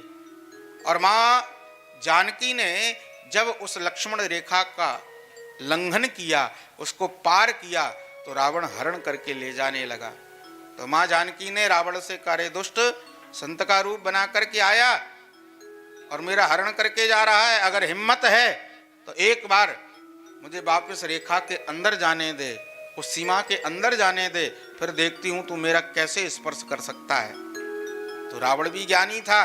रावण ने कहा देवी, जो स्त्री एक बार अपनी सीमा का, अपनी रेखा का उल्लंघन कर देती है, फिर उसका वापस लौटना नामुमकिन हो जाता है। तो कहने का भाव हमारा सिर्फ इतना ही है कि स्त्रियों के जीवन की एक मर्यादा होती है और उसी में उनकी शोभा है और उनको अपने जीवन की मर्यादा को हमेशा बनाए रखना चाहिए, क्योंकि ये जो लज्जा है यही स्त्रियों का गहना हुआ करती है, ऐसा संतों की वाणी है। तो मैं निवेदन करूंगा अपनी समस्त बहनों से, भाई इसमें कोई भी पुरानी रीति नहीं है, कोई इसमें पुराने ख्यालात नहीं है। आप पढ़िए, आप लिखिए, आगे बढ़िए, सब कुछ करिए, पर अपने जीवन में मर्यादा का भी ध्यान रखिए। पाश्चात्य संस्कृति का अंधाधुनीकरण करके अपनी सभ्यता, अपनी समाज, अपनी संस्कृति का विनाश ना करिए। इसलिए प्रत्येक व्यक्ति का, हम आप लोगों का एक कर्तव्य है कि अपने बच्चों को शिक्षा दें, अपने बेटों को संस्कृति की शिक्षा दें, अपनी बेटियों को संस्कृति की शिक्षा दें। क्या सही है क्या गलत है, ये शिक्षा हमें अपने बच्चों को देनी चाहिए। भागवत में लिखा है, माता वैरी पिता शत्रु एना बालो पाठितः। वो माता पिता अपने बच्चों के शत्रु होते हैं जो माता पिता अपने बच्चों को सुंदर शास्त्रों की शिक्षा नहीं देते हैं, सुंदर संस्कार नहीं देते हैं। और संस्कार नहीं दोगे तो जीवन में क्या होगा। आजकल जो समाज में कुरीतियां देखने को मिल रही हैं, जिनके कारण समाज विनाशता की ओर जा रहा है, ये सब कुसंस्कारों का ही कारण है कि आपने शुरुआत से बच्चों को संस्कार नहीं दिए। और मैं इस पवित्र मंच से यद्यपि वैसे तो कभी नहीं कहता, लेकिन हाल ही में कई घटनाएं ऐसी देखी तो जिनको देख करके हृदय बड़ा विदीर्ण हो जाता है। संस्कारों की कमी होने के कारण हमारी बेटियां, सनातन धर्म की बेटियां घर छोड़ करके भाग जाती हैं, वो भी किसके संग में, विधर्मियों के साथ में। क्यों? उनको संस्कार नहीं मिल पाए, इसलिए शायद सही क्या है गलत क्या है वो जान नहीं पाई, और विधर्मियों के साथ जब चली जाती हैं तो अंत में होता क्या है, हमारी बेटियां मार दी जाती हैं। तो मैं निवेदन करूंगा, उन बेटियों से भी निवेदन करूंगा, उन बहनों से भी निवेदन करूंगा कि अपने धर्म की मर्यादा को कभी मत तोड़े। हमारे धर्म की जो मर्यादा है, माता पिता की जो मर्यादा है, उसका ध्यान रखिए। अच्छा विचार करिए, उन बहनों से, उन बेटियों से मेरा प्रश्न है, आप किसी व्यक्ति से, किसी पुरुष से प्रेम करती हैं, कितने दिनों से आप उसको जानती हैं? 1 वर्ष से, 6 महीने से? 6 महीने में आपका प्रेम इतना प्रगाढ़ हो गया कि जिन माता पिता ने 20-25 वर्ष तक आपको पाला, आपसे प्रेम किया, और उनका प्रेम उस 6 महीने के, उस 1 वर्ष के प्रेम के सामने शून्य हो गया। ऐसा ना करें। ठीक है, दुनिया में प्रेम की परिभाषा, लोग ये उदाहरण देने लग जाते हैं, भगवान ने भी प्रेम किया। अरे भगवान का प्रेम निष्काम प्रेम था। भगवान के प्रेम में कोई काम वासना नहीं थी, कोई शारीरिक संबंध की अभिलाषा भगवान के मन में नहीं थी। ये सात्विक प्रेम था ठाकुर जी का। माना कि जीवन में ठीक है, प्रेम करते भी हैं तो भी ठीक है, लेकिन माता पिता का अगर हृदय दुखा करके जीवन में प्रेम करोगे, माता पिता को दुखी बना करके अगर अपना घर बसाओगे, ध्यान देना मेरे बहन भाइयों, जीवन में कभी सुख को प्राप्त नहीं कर पाओगे। इसलिए सुख चाहते हो तो माता पिता का बिल्कुल अभिवादन करिए।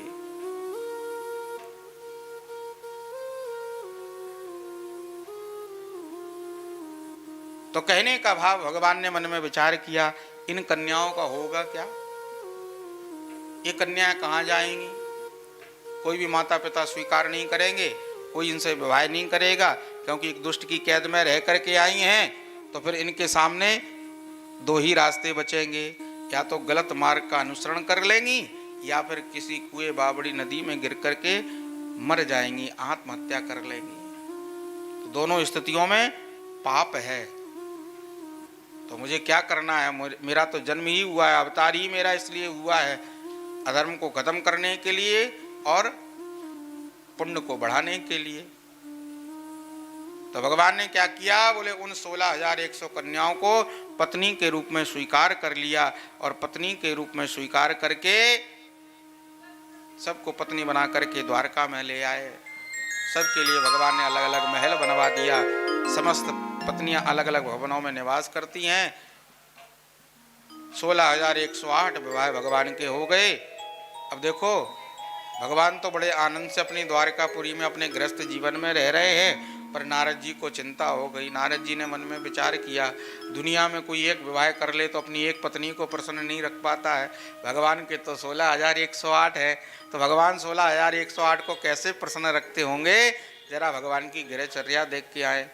हाँ, ये दुनिया की बड़ी विचित्र स्थिति है। अगर आपके घर में शांति है तो पड़ोसियों को चिंता होती है इनके घर में लड़ाई क्यों नहीं हो रही। ये दुनिया की स्थिति है, क्योंकि आज का व्यक्ति अपने दुख से इतना दुखी नहीं है जितना ज्यादा दुखी दूसरे के सुख को देख करके है। हाँ, दूसरे का सुख नहीं देखा जाता लोगों से। तो नारद जी महाराज ने मन में विचार किया, भगवान ने तो 16,108 विवाह किए हैं, तो अपनी 16,108 पत्नियों को कैसे प्रसन्न रखते होंगे। दुनिया में तो एक विवाह करके व्यक्ति अपनी एक पत्नी को प्रसन्न नहीं रख पाता। और बात कहीं तक सत्य भी है, जिसका विवाह हो जाए उससे पूछो भैया सुखी हो क्या, तो एक ही बात कहेगा, भैया जीवन में विवाह कभी नहीं करना चाहिए। हाँ, विवाह कभी मत करो। जिसका नहीं हुआ वो भी दुखी, और जिसका हो गया बोले वो भी दुखी रहता है। ये दुनिया में विवाह का चक्कर है ही ऐसा। एक बड़ी सुंदर कथा संत जन बताते हैं, विवाह कैसा होता है, हकीकत में विवाह कैसा होता है। एक कोई महात्मा थे, जंगल में रहते थे, भजन करते थे। मन में विचार आया चलो तीर्थ यात्रा दर्शन करावे, तो तीर्थ यात्रा करने के लिए निकले। अब पहले कभी दुनिया में निकले नहीं थे, जंगल में रहे बचपन से, तो दुनियादारी जानते ही नहीं थे। मार्ग में एक बारात जा रही थी, तो एक व्यक्ति से पूछ लिया, भैया ये क्या हो रहा है, बैंड बाजे क्यों बज रहे हैं। तो उसने कहा, महाराज ये विवाह करने के लिए दूल्हा जा रहा है। संत ने पूछा, विवाह वो क्या होता है। अब नई चीज थी, विवाह क्या होता है। तो पूछा, तो उस व्यक्ति ने बताया, महाराज ये व्यक्ति जा रहा है फलाने व्यक्ति के घर, और उसकी कन्या के संग में इसका विवाह होगा, कन्या को लेकर के आएगा। बोले फिर, बोले कन्या इस व्यक्ति की सेवा करेगी, इसके लिए भोजन बनाएगी, चरण दबाएगी, वस्त्रों को धोएगी, घर में साफ सफाई करेगी, बर्तन साफ करेगी। संत ने पूछा, बदले में कुछ लेगी। उस व्यक्ति ने कहा, नहीं महाराज कुछ नहीं लेगी।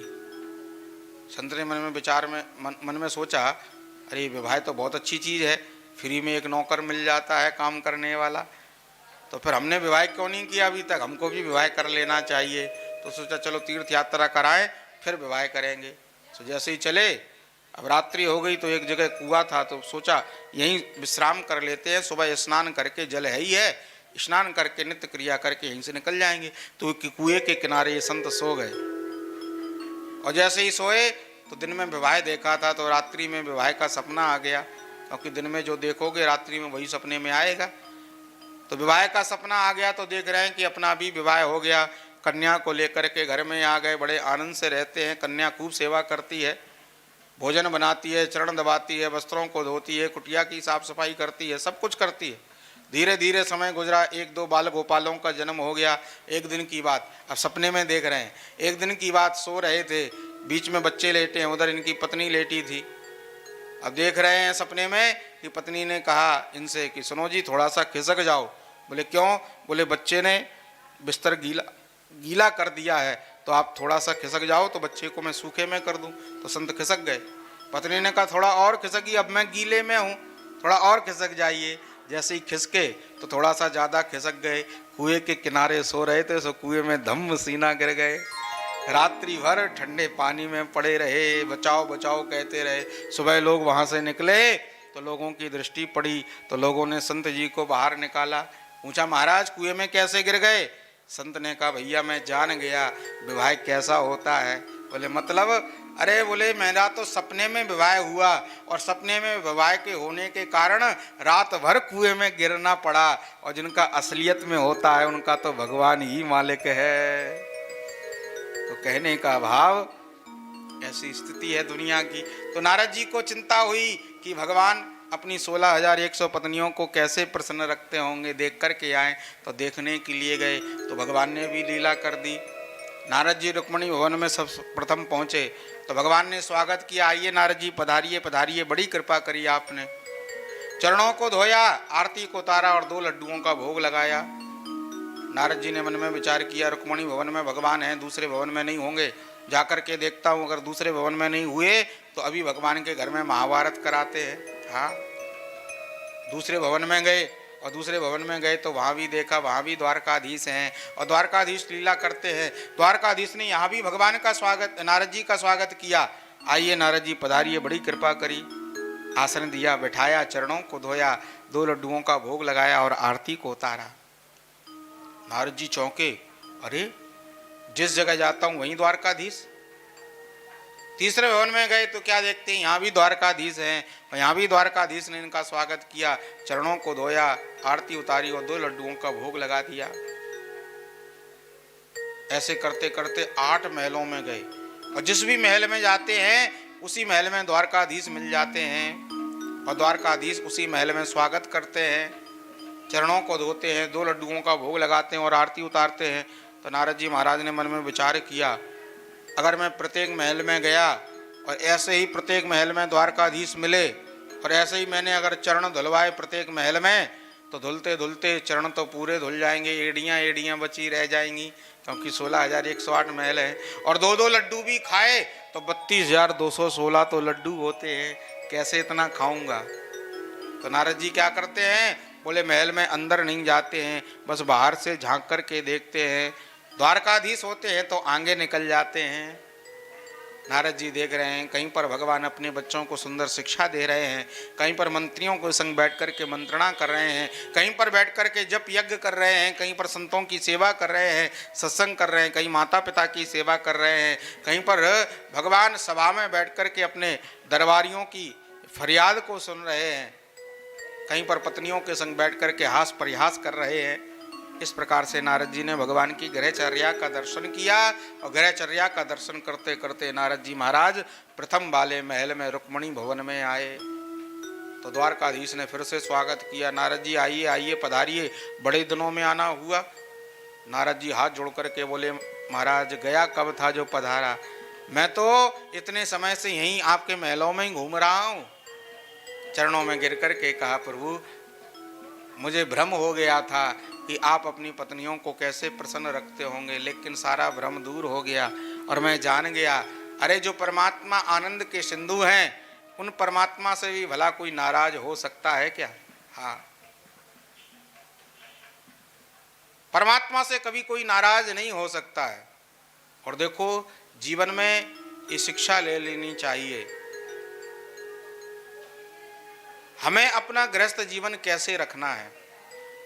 गृहस्थ जीवन में बहुत ज़्यादा क्लेश होता रहता है, बहुत ज़्यादा लड़ाइयाँ होती रहती है, तो हमेशा ध्यान रखना, जिस घर गृहस्थी में बहुत ज़्यादा लड़ाइयाँ झगड़े होते हैं पति पत्नियों में आपस में, बोले वहाँ पर प्रगति रुक जाती है, उन्नति रुक जाती है, वहाँ से लक्ष्मी चली जाती है।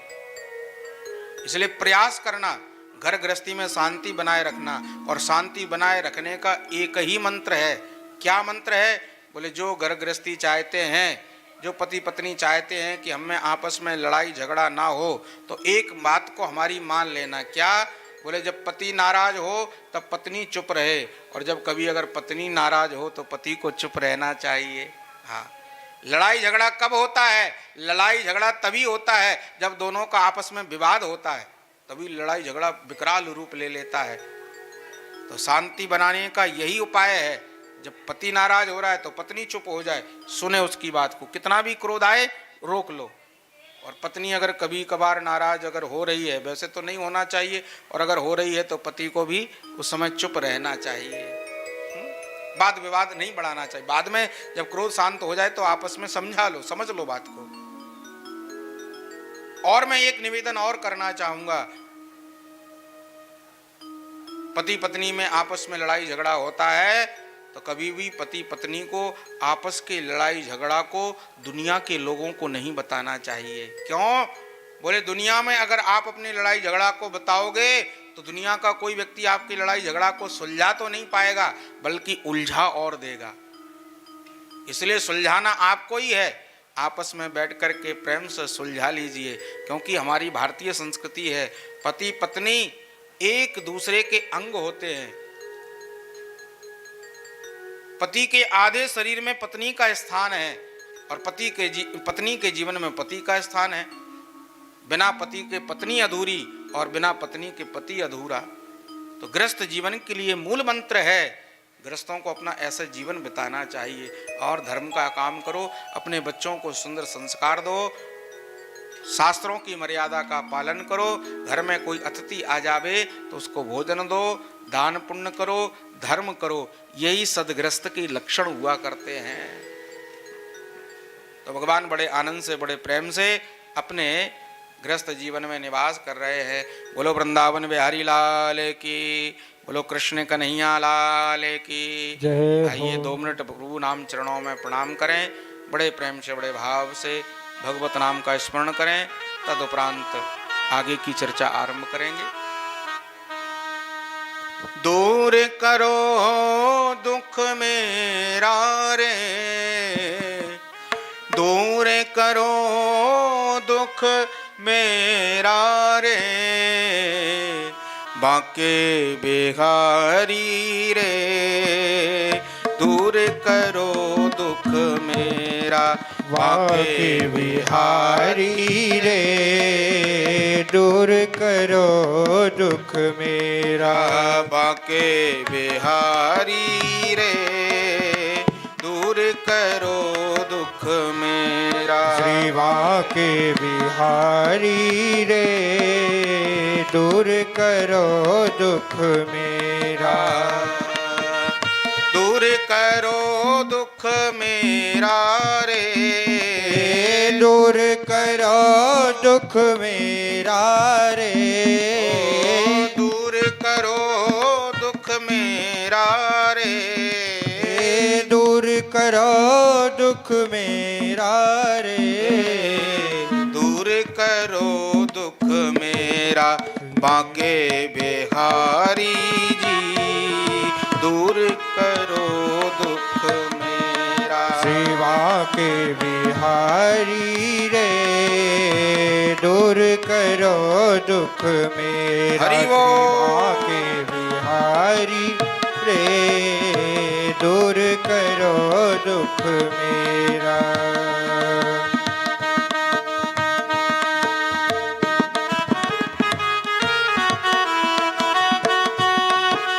हरि बोल।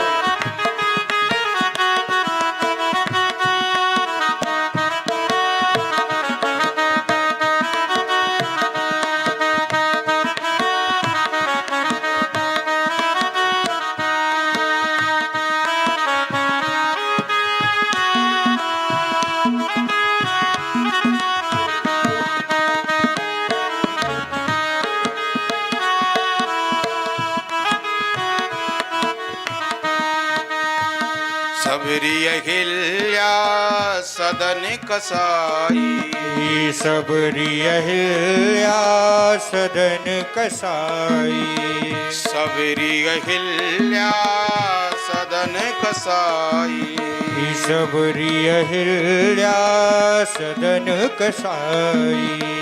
नाम जपन से मुक्ति पाई, नाम जपन से मुक्ति पाई, नाम जपन से मुक्ति पाई, नाम जपन से मुक्ति पाई। आई हमारी बारी रे, आई हमारी बारी रे, दूर करो दुख मेरा। बाके बिहारी रे, दूर करो दुख मेरा। गिरवरधारी रे, दूर करो दुख मेरा। सेवा के बिहारी रे, दूर करो दुख मेरा। हरि बोल।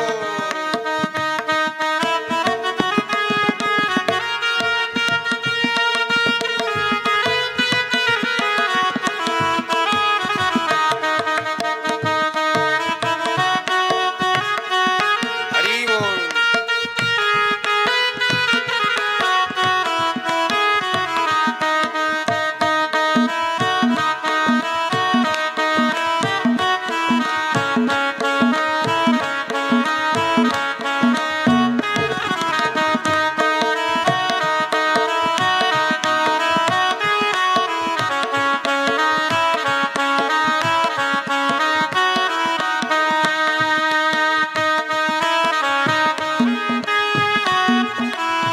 राधे।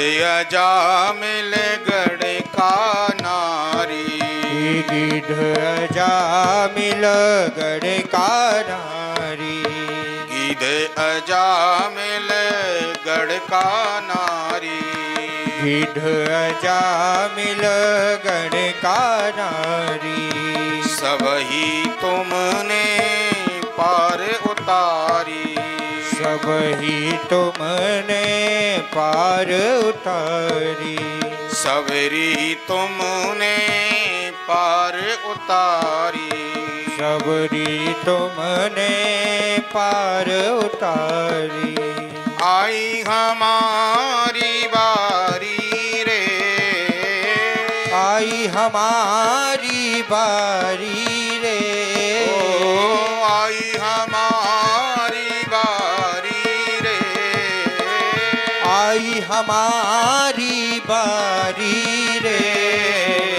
दूर करो दुख मेरा गिरवर धारी रे, जय हो।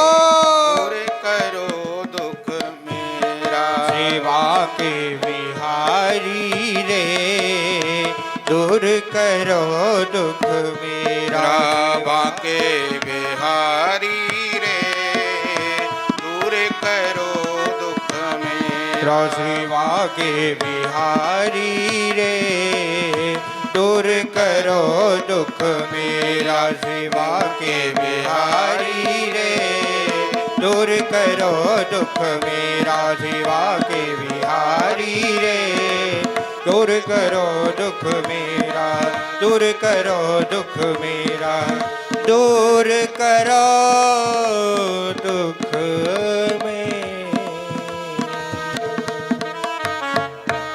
बोलो वृंदावन बिहारी लाल की जय हो।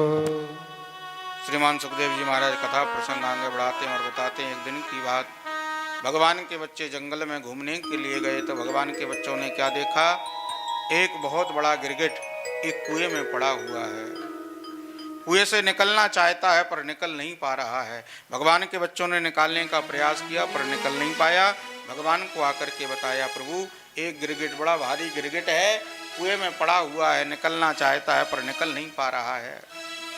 ठाकुर जी ने जाकर के देखा, द्वारकाधीश ने, बहुत बड़ा गिरगिट था। भगवान उसको निकालने के लिए जैसे अपने हाथ को बढ़ाए, ठाकुर जी के हाथ का स्पर्श उस गिरगिट ने पाया और जैसे गिरगिट ने स्पर्श पाया तुरंत गिरगिट योनि का त्याग कर दिया। भगवान ने पूछा, कौन हो आप? तो उस गिरगिट ने बताया, महाराज आपने दानवीरों का नाम सुना होगा, उनमें नृग नाम के राजा का नाम जरूर सुना होगा। भगवान ने कहा, हाँ सुना है। तो वो गिरगिट बोला, महाराज वो नृग नाम का राजा कोई और नहीं, नृगो नाम नरेंद्रो हम इक्ष्वाकु तनया प्रभु। वो नृग नाम का राजा कोई और नहीं, वो नृग नाम का राजा मैं ही हूँ।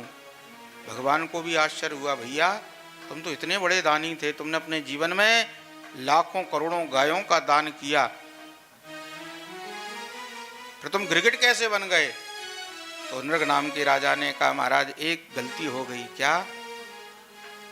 मैंने दान किया पर एक गलती हो गई। क्या?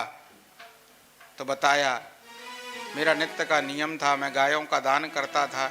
एक पंडित जी को गाय दान में दे दी, पंडित जी गाय लेकर के चले गए। 2-3 दिन तक गाय उनके यहाँ रही, फिर खूंटा तोड़ करके, रस्सी तोड़ करके गाय आई और आकर के मेरी गौशाला में आकर के मिल गई।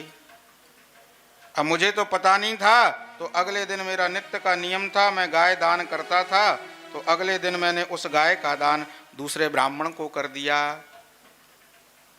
ये पंडित जी गाय लेकर के जा रहे थे, दूसरे पंडित जी गाय ढूंढते हुए आ रहे थे। दोनों की बीच में मुलाकात हो गई, दोनों में लड़ाई झगड़ा हुआ, ये गाय हमारी, ये गाय हमारी। दोनों मेरे पास आए तो मैंने उनसे कहा कि कोई बात नहीं, मैंने इनको गाय दान में दे दी, आपको मैं दूसरी दे देता हूँ। तो मैंने पंडित जी को तो दूसरी गाय दे करके संतुष्ट करके भेज दिया, लेकिन जब मैं मृत्यु को प्राप्त करके स्वर्ग लोक गया तो देवताओं ने मुझसे कहा कि आपको नरक में जाना पड़ेगा। मैंने पूछा, मैंने तो जीवन में कोई पाप नहीं किया। तो बोले, आपसे एक पाप हुआ है। क्या? कि आपने दान में दी गई वस्तु को दोबारा से दूसरे व्यक्ति को दान में दे दिया, उससे वापस लेकर के। देखो सज्जनों, शास्त्र ऐसा कहते हैं, दान में जो वस्तु दे दी जाती है एक बार आपने जो दान में वस्तु दे दी फिर उसको आप वापस नहीं ले सकते। हाँ, और वापस लेना भी नहीं चाहिए। आपने दान का जो संकल्प कर लिया फिर उसमें कम नहीं करना चाहिए, बढ़ा तो सकते हो। शास्त्रों में लिखा है जो ब्राह्मण की वृत्ति का हरण करता है, ब्राह्मण के धन का हरण करता है, दान में दी गई वस्तु का हरण करता है, उस व्यक्ति के संग में क्या होता है। तो लिखा है जो मनुष्य ब्राह्मण वृत्ति का हरण करता है उसको 60,000 वर्षों तक विष्टा का कीड़ा बनना पड़ता है। स्वादत्ताम परदत्ताम वा ब्रह्मवृत्ति हरेच्छया 60 वर्ष सहस्त्राणी भिष्टाया जायते क्रमी। स्वादत्ताम, खुद के दिए हुए दान में कमी करना, या परदत्ताम, दूसरा कोई दे रहा है उसको रोकना। ध्यान देना, जीवन में मैं हमेशा कथाओं में कहता हूं, आप कहीं दान देने जा रहे हैं, संकल्प कर लिया कि हाँ हम ये करेंगे। जैसे लोगों का स्वभाव होता है, मनोती मान लेते हैं कि ऐसा काम हमारा हो जाए तो हम ऐसा कर देंगे, काम पूरा हो गया तो फिर मनोती भूल जाते हैं। ऐसा नहीं करना। स्वादत्ताम परदत्ताम वा, अपने संकल्प में या दूसरे का संकल्प, कोई देना चाह रहा है, किसी के मन में भाव आया कि चलो मिथिला कुंज आश्रम परिसर में इतना सुंदर संकीर्तन चल रहा है, अखंड संकीर्तन, उसमें कुछ सेवा कर देते हैं, भागवत मंदिर बन रहा है उसमें कुछ सेवा कर देते हैं, संत सेवा चल रही उसमें सेवा कर देते हैं, गौ सेवा हो रही उसमें सेवा कर देते हैं। किसी दूसरे का विचार बना, उसने हमसे पूछा कि क्या हम आश्रम में कुछ दान कर देवें, इतना सुंदर कार्य वहाँ हो रहा है। तो हमने मना कर दिया कि नहीं नहीं, ऐसे तो होते ही रहते, मत करो। इससे क्या है, बोले अपराध लग जाएगा। स्वादत्ताम परदत्ताम वा, दूसरा कोई दे रहा है या खुद के संकल्प में कमी कराना, रोकना, बोले अपराध होता है। ब्रह्म वृत्ति हरेच्छया, ब्राह्मण की वृत्ति का हरण करना, बोले जो व्यक्ति ऐसा करता है बोले उसको 60 वर्ष सहस्त्राणी भिष्टा या जायते कृमि, 60,000 वर्षों तक भिष्टा का कीड़ा बनना पड़ता है। इसलिए भैया हमेशा दान जो कर रहा है उसको करने दीजिए, रोकिए मत। रोकने वाला अधोगति को प्राप्त हो जाता है। धर्म के कार्य को कभी रोकना नहीं चाहिए। श्रीमान सुखदेव जी महाराज कथा प्रसंग आगे बढ़ाते हैं। सारे राजाओं पर पांडवों ने विजय प्राप्त करी, पर एक राजा है जरासंध जिस पर विजय प्राप्त नहीं हुई और पांडवों को राजसूय यज्ञ करना था। तो भगवान अर्जुन भीम को संग में लेकर के गए जरासंध की नगरी में, भीम से युद्ध करवाया जरासंध का, और भीम ने जरासंध का वध किया। जरासंध पर विजय प्राप्त करके भगवान लौट करके आए। पांडवों ने राजसूय यज्ञ संपन्न कराया। राजसूय यज्ञ का पूजन हुआ, राजसूय यज्ञ का आयोजन हुआ। सारे राजा राजकुमार आए हुए थे। सबके सामने प्रश्न हुआ कि सबसे पहले पूजा किसकी होनी चाहिए। तो पांडवों ने कहा हमारे तो सर्वस्व श्री कृष्ण हैं, उनकी ही पूजा होनी चाहिए। तो शिशुपाल नाम का राजा उस सभा में था। कि शिशुपाल कौन है? वही है जिसके संग रुक्मिणी महारानी का विवाह होने वाला था। रिश्ते में तो भगवान की बुआ का लड़का लगता है, पर भगवान से बहुत ईर्ष्या करता है। मन में विचार करता है कि इसी की वजह से रुक्मिणी से मेरा विवाह नहीं हो पाया। मेरा विवाह हो रहा था, मैं बारात लेके गया, हरण ये कर ले गया, तो भगवान से ईर्ष्या करता है। जैसे ही सुना कि कृष्ण की पूजा तो गालियां देना आरंभ कर दिया। भगवान ने इसकी माँ को वरदान दिया था, आशीर्वाद दिया था बुआ को, इसकी 100 गलतियां मैं माफ करूंगा। 99 गलती पूरी हो गई, 99 गालियां पूरी हो गई। भगवान ने कहा सावधान, नहीं माना, 100वीं गाली दी और 101वीं गाली जैसे ही दी, भगवान ने अपने चक्र को छोड़ा। चक्रदर्शन ने जाकर के सिर को धड़ से अलग कर दिया। इसके प्राणों से ज्योति निकली, भगवत चरणों में विलीन हो गई। ये शिशुपाल कौन था? बोले पूर्व जन्म में शिशुपाल जय और विजय नाम के पार्षद थे, जिनको श्राप लगा था। तो पहले जन्म में हिरण्याक्ष और हिरण्यकश्यपु बने, दूसरे जन्म में रावण कुंभकर्ण बने, और तीसरे जन्म में शिशुपाल और दंतवक्र बने। तो भगवान ने शिशुपाल का उद्धार कर दिया। श्रीमान सुखदेव जी महाराज कथा प्रसंग आगे बढ़ाते हैं। यज्ञ में सबको सेवा दी गई।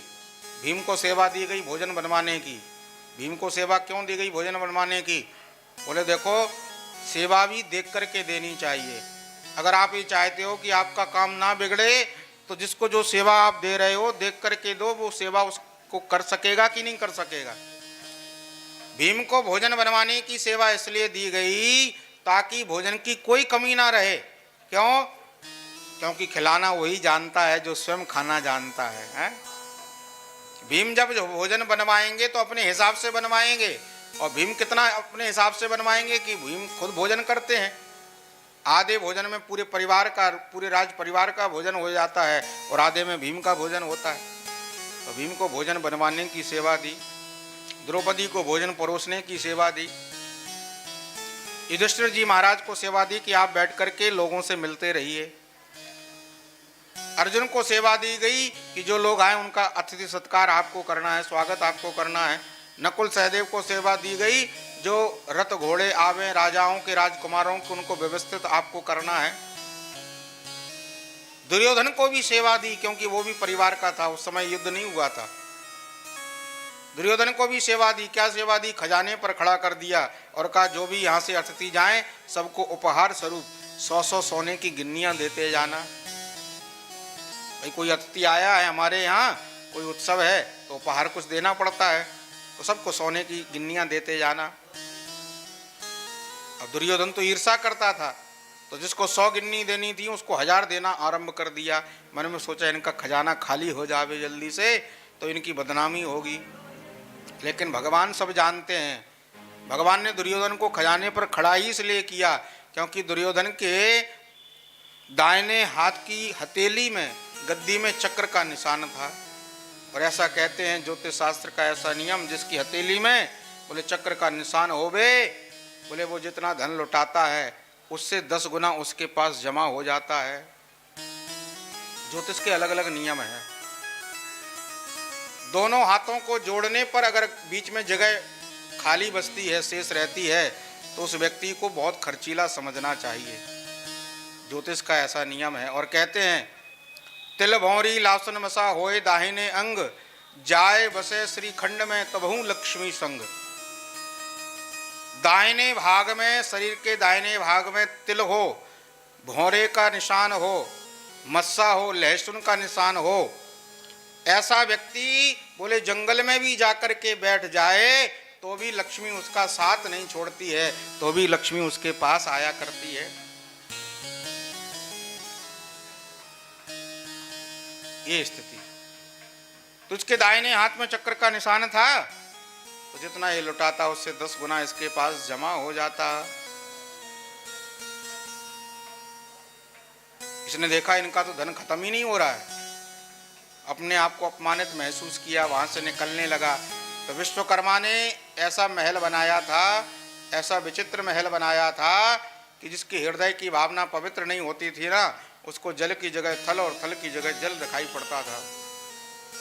दीवार की जगह दरवाजा और दरवाजे की जगह दीवार दिखाई पड़ती थी। जिसकी हृदय की भावना पवित्र नहीं हुआ करती थी उसको। तो इसने सोचा सामने जल है, थल है, तो जल को थल समझ करके जैसे ही निकलने लगा तो जल में गिर पड़ा। ऊपर बैठी थी द्रौपदी, द्रौपदी को हंसी आ गई, जोर जोर से हंसने लगी। इसने देखा, द्रौपदी ने देखा, और किसी ने नहीं देखा। जल्दी से निकल जाता हूँ, सोचा सामने दरवाजा है, दरवाजा समझ करके जैसे ही निकलने लगा तो वहाँ दीवार थी, सिर टकराया दीवार से और जमीन पर गिर पड़ा। जैसे ही जमीन पर गिरा तो द्रौपदी और खिलखिला करके हंसने लगी और द्रौपदी के मुख से निकल गया कि अंधों के तो अंधे ही हुआ करते हैं।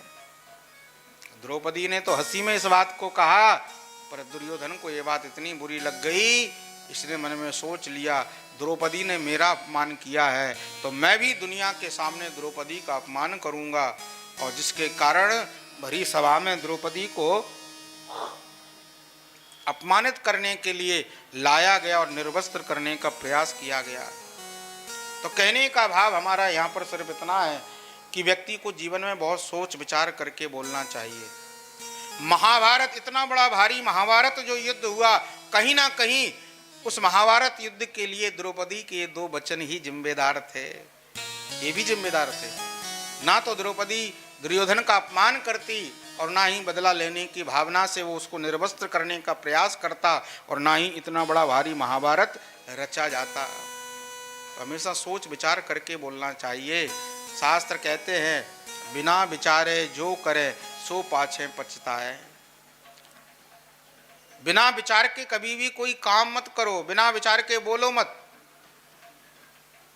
वाणी तो अनमोल है जो चाहे सो बोल, पर हृदय तराजू तौल के तब मुख बाहर खोल। आपकी वाणी है, कुछ भी बोलना चाहो बोल सकते हो, पर हमेशा हृदय में ये तौल करके बोलना चाहिए कि हमें क्या बोलना है क्या नहीं बोलना है। क्योंकि आपने बोल दिया, आपने बोल तो दिया, पर आपकी वाणी का असर कहां तक जाएगा ये आप नहीं जान सकते। खुद को अंदाजा नहीं होता है कि हमारी वाणी का असर कितनी दूर तक जाएगा। इसलिए सोच विचार करके बोलो, और जो सोच विचार करके बोलते हैं जीवन में हमेशा आनंदित रहा करते हैं, और जो बिना विचारे बोलते हैं जीवन में पल पल पर उनको दुख उठाना पड़ता है। इसलिए मैं तो कथाओं में निवेदन करता हूं, अगर घर को स्वर्ग बनाना चाहते हो तो वहां पर भी सोच विचार करके बोलो। अगर मीठी वाणी बोलोगे, देखो बोलने का बहुत अंतर होता है। शास्त्रों में लिखा है कि मीठी वाणी बोलोगे परायों को भी अपना कर लोगे, और कड़वी बात बोलोगे अपनों को भी पराया कर दोगे। कोयल और कौवा एक जैसे होते हैं देखने में, पर वाणी का ही अंतर है, दोनों काले हैं। पर शास्त्र कहते हैं कागा काको धन हरे, कोयल काकों दे, पर मीठी वाणी बोल के जग अपनों कर ले।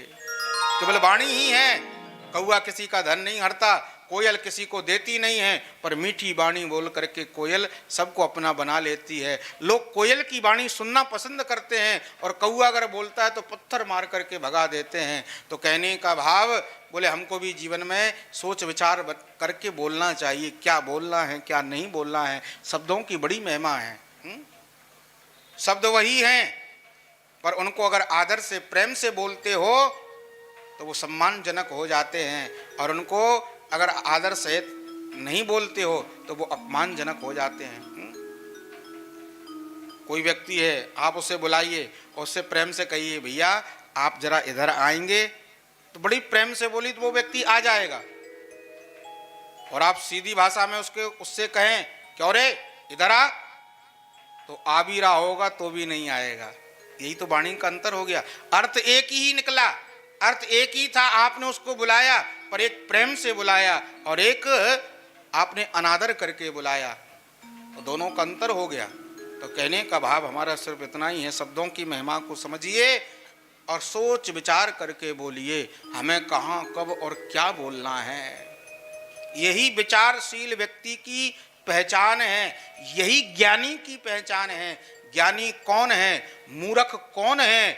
बोले मूर्ख बोलने के बाद सोचता है, और ज्ञानी बोलने से पहले सोचता है। ज्ञानी पहले सोचेगा फिर बोलेगा, और मूर्ख बोल देगा, और जब उसकी प्रतिक्रिया सामने आएगी तब सोचेगा अरे मुझको ये नहीं बोलना चाहिए था। यही मूर्ख और ज्ञानी की पहचान है, पहले सोचो फिर बोलो। तो द्रौपदी के जो दो शब्द थे कहीं ना कहीं इतने बड़े भारी महाभारत का कारण बन गए, इसलिए सोच विचार करके बोले। श्रीमान सुखदेव जी महाराज कथा प्रसंग आगे बढ़ाते हैं और बड़ी सुंदर कथा श्रवण कराते हैं। भगवान के एक परम मित्र कृष्णा से सखा कश्चित ब्राह्मणो ब्रह्मवित्तमा विरक्ता इंद्रियार्थेषु प्रशांतात्मा जितेन्द्रियः। भगवान के एक मित्र हैं कृष्णासी सखा कश्चित ब्राह्मणों ब्रह्मवित्तमा, ब्रह्मवित्त ब्राह्मण हैं, कृष्ण के मित्र हैं, परम मित्र हैं, विरक्त हैं, संसार में गृहस्थ में रहते हुए भी विरक्त हैं। विरक्ता इंद्रियार्थेषु, अपनी इंद्रियों पर संयम करके रखते हैं। प्रशांत आत्मा जितेंद्रियः, हमेशा प्रसन्न रहते हैं, कैसी भी स्थिति परिस्थिति रहे हमेशा इनके मुख पर प्रसन्नता रहती है, और जितेंद्रिय है। नाम क्या है? संत जन बताते हैं नाम है श्री सुदामा जी महाराज। भगवान के परम मित्र हैं श्री सुदामा जी महाराज। अपनी सुदामापुरी में रहते हैं, नितांत गरीबी में जीवन चल रहा है। सुबह खा लिया तो शाम का पता नहीं, शाम को खा लिया तो सुबह का पता नहीं, लेकिन प्रसन्न रहते हैं। क्यों? क्योंकि मन में संतोष है। और ध्यान देना सज्जनों, जीवन में सुखी कौन है? बोले जिसके हृदय में संतोष है। लाखों की संपत्ति मिल जाए, करोड़ों की संपत्ति मिल जाए, और मन में अगर संतोष नहीं है तो दुखी बने रहोगे। और कुछ भी ना हो पर मन में संतोष अगर है तो बोले ना कुछ होने के बावजूद भी प्रसन्न रहोगे। यद्यपि एक कहना बहुत सरल है कि संतोष रखो, पर रखना बड़ा कठिन है। मैं तो हमेशा कथाओं में निवेदन करता हूं, भैया एक बात को हमेशा विचार करना, आपके भाग्य में जो है वो आपको मिलेगा, कहीं जाने वाला नहीं है। आप जो भी कर्म करते हो, जो भी काम करते हो, पूरी ईमानदारी से उस काम में लगे रहिए, करते रहिए, अच्छे से अच्छा करने का प्रयास करिए। आप दुकानदारी करते हो, व्यापार करते हो, व्यापार में लगे रहो, ईमानदारी से अच्छे अच्छा करने का प्रयास करिए। बाकी का आपके भाग्य में जो होगा वो आपको मिलेगा, कहीं जाने वाला नहीं है। और जो भाग्य में है नहीं, बोले उसके लिए कितना भी प्रयास कर लो, कितने भी यत्न कर लो, लेकिन कभी भी मिलने वाला नहीं है? कई लोगों के भाग्य में होता है, ठोकर लग करके उनको धन मिल जाता है, और कई लोगों के भाग्य में नहीं है, पूरा जिंदगी निकल जाती है खोदते खोदते। किसी ने बताया कि उस खेत में है तो वहाँ खोदा, किसी ने कहा वहाँ है तो वहाँ खोदा, पूरा जिंदगी निकल जाती है खोदते खोदते, पर भाग्य में नहीं है तो मिलने वाला नहीं है। जो भाग्य में है वो भाग करके आएगा, और जो भाग्य में नहीं है वो आकर के भी भाग जाएगा। इसलिए संतोषी रहो। जो कुछ आपको प्राप्त हो रहा है वही आपके लिए पर्याप्त है। शायद परमात्मा की यही इच्छा है। और ऐसा नहीं कहते हमारे शास्त्र कि अकर्मण्य बन जाओ, कि भैया शास्त्रों में लिखा है जो है सो उसी में संतोषी करो, अब हमें कुछ नहीं करना। नहीं, आप जिस जीवन में हो उस जीवन का निर्वहन करना है। आप गृहस्थ जीवन में हो तो गृहस्थ का जो काम है धन कमाना, उसको भी करिए।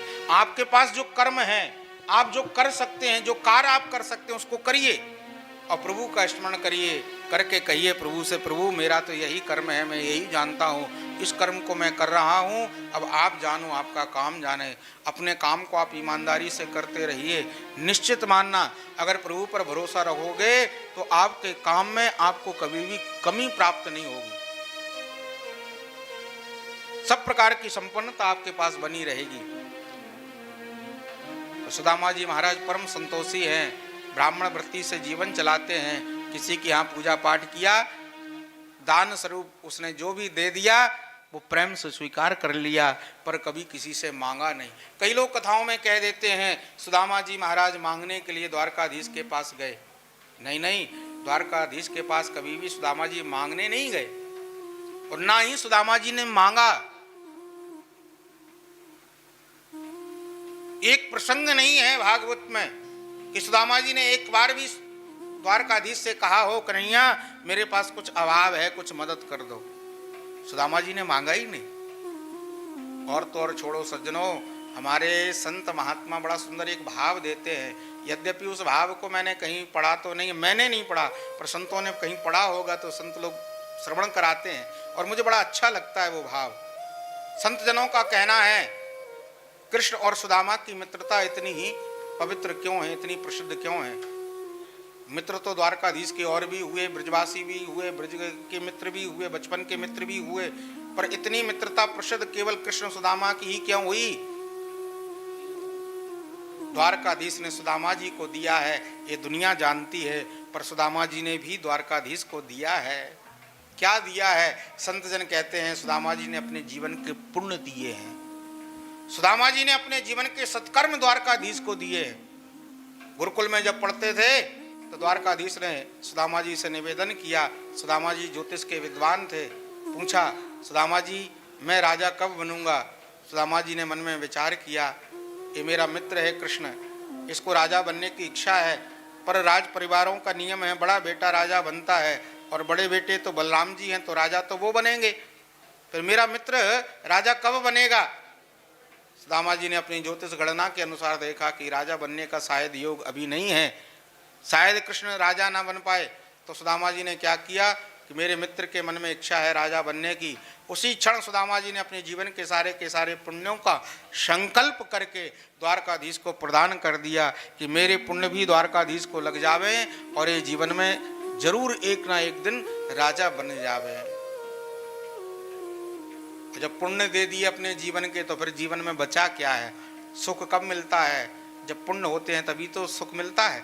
और अपने सारे के सारे पुण्य, अपने सारे के सारे सत्कर्म सुदामा जी महाराज ने द्वारकाधीश को अर्पित कर दिए। तो कहने का भाव बड़ा प्यारा है कि कृष्ण ने अगर सुदामा जी को दिया है तो सुदामा जी ने भी कृष्ण को दिया है, तभी इनकी मित्रता इतनी प्रसिद्ध है, जग प्रसिद्ध है, कृष्ण और सुदामा की मित्रता।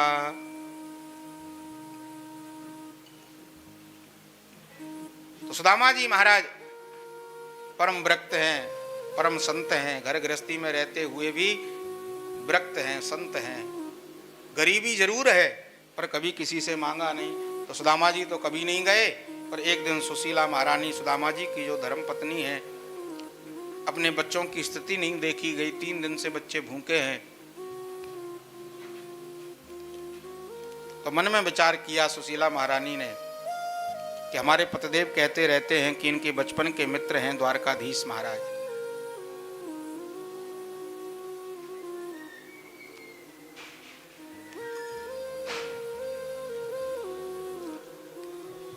द्वारकाधीश इनके बचपन के मित्र हैं और शास्त्र ऐसा कहते हैं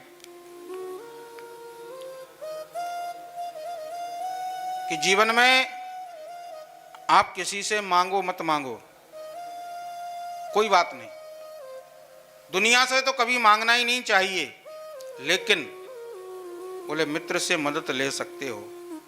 हाँ, मित्र से आप मदद ले सकते हो।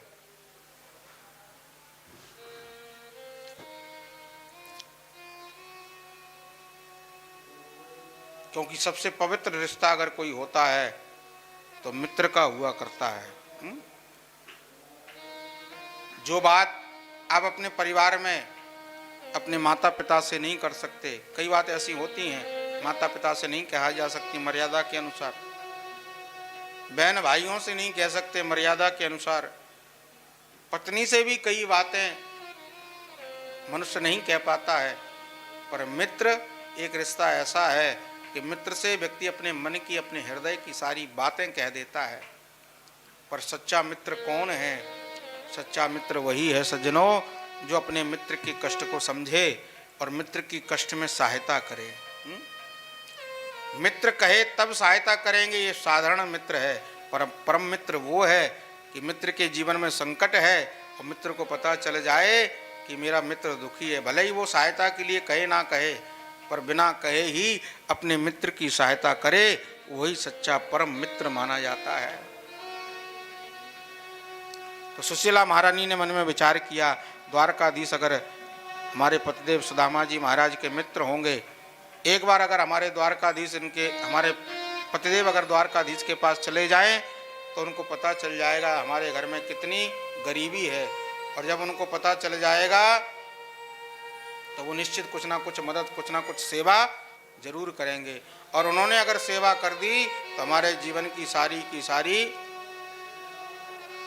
समस्या, सारे का सारा दुख पूरे दूर हो जाएगा। तो सुशीला महारानी ने निवेदन किया सुदामा जी महाराज से, महाराज आप कहते हो आपके बचपन के मित्र हैं द्वारकाधीश, क्या आपका मन नहीं करता उनसे मिलने का? सुदामा जी ने कहा, देवी मन तो बहुत करता है, पर क्या करूं, द्वारका बहुत दूर है ना, तो कैसे जाऊं, इसलिए जब भी मन करता है मन ही मन मिल आता हूं। सुशीला महारानी ने कहा, महाराज उससे मुझे क्या लाभ, उससे मुझे क्या फायदा, आप मन ही मन मिलाते हैं तो आप शरीर से मिलकर के आइए। आप शरीर से मिलकर के आओगे तो आपसे द्वारकाधीश का दर्शन करने से जो आपको पुण्य मिलेगा उसका आधा पुण्य मुझे घर बैठे प्राप्त हो जाएगा।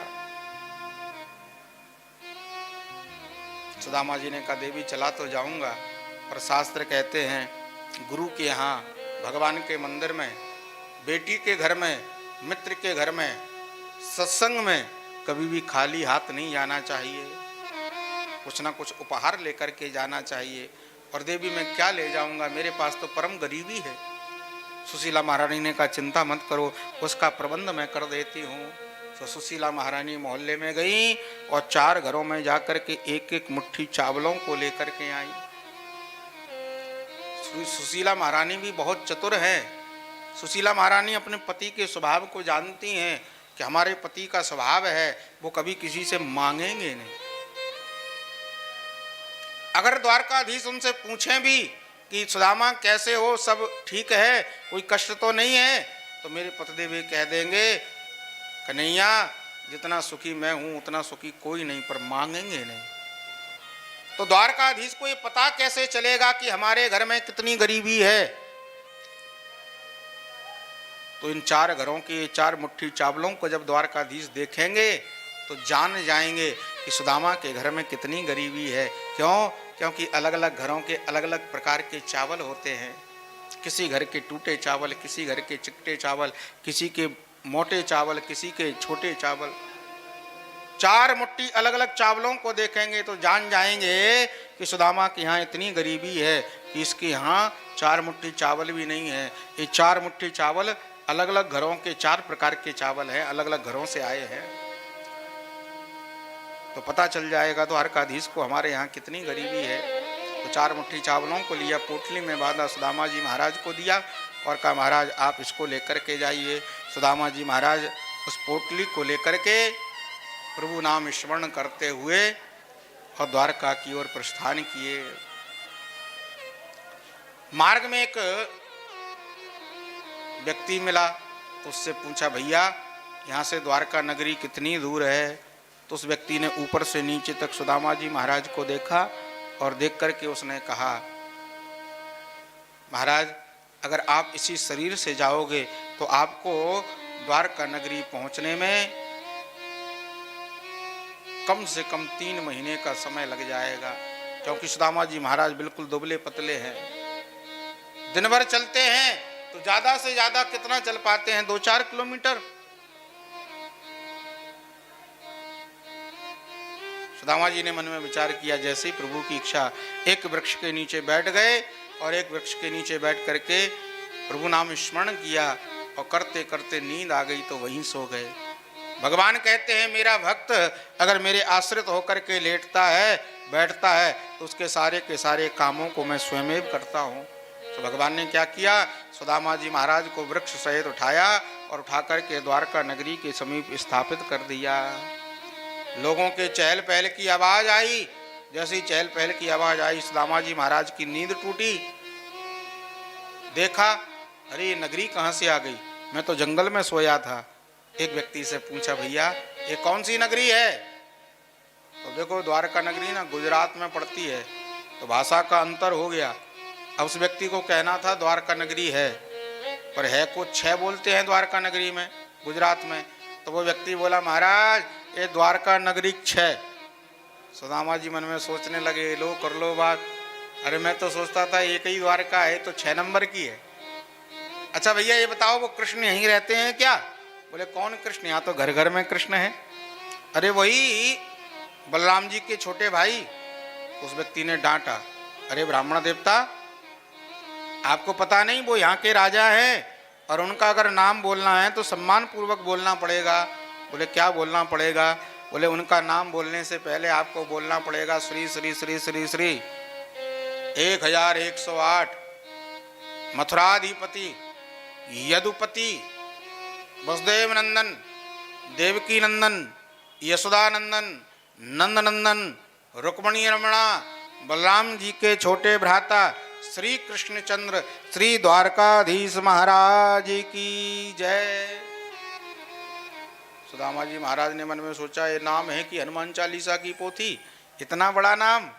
फिर मन में प्रसन्न भी हुए, चलो मेरे मित्र का इतना बड़ा नाम तो हुआ कम से कम। हाँ हाँ भैया वही वही, कहाँ रहते हैं? उस व्यक्ति ने कहा सीधे चले जाओ, सामने रुक्मणी भवन है वहीं है। सुदामा जी महाराज लाठी को टेकते टेकते रुक्मणी भवन पर पहुंचे। दो द्वारपाल खड़े थे, उनसे कहा भैया अंदर जाओ और जाकर के द्वारकाधीश से निवेदन करके आओ कि उनके बचपन का मित्र, उनके बचपन का सखा सुदामा उनसे मिलने के लिए आया है। जैसे ही कहा सखा मिलने आया है, द्वारपाल ऊपर से नीचे तक सुदामा जी को देखने लगे। सुदामा जी ने कहा भैया मेरी इस वेशभूषा पर मत जाना, हम गुरुकुल में साथ में पढ़ते थे। द्वारपालों ने हाथ जोड़ करके कहा प्रभु क्षमा करें, हम आपकी इस वेशभूषा को नहीं देख रहे, हम जानते हैं हमारे द्वारकाधीश के मित्र आपके जैसे ही संत हुआ करते हैं, क्योंकि धनवानों से द्वारकाधीश की पटरी खाती ही नहीं है। उनके तो मित्र आप जैसे ही फक्कड़ महात्मा, फक्कड़ संत ही हुआ करते हैं।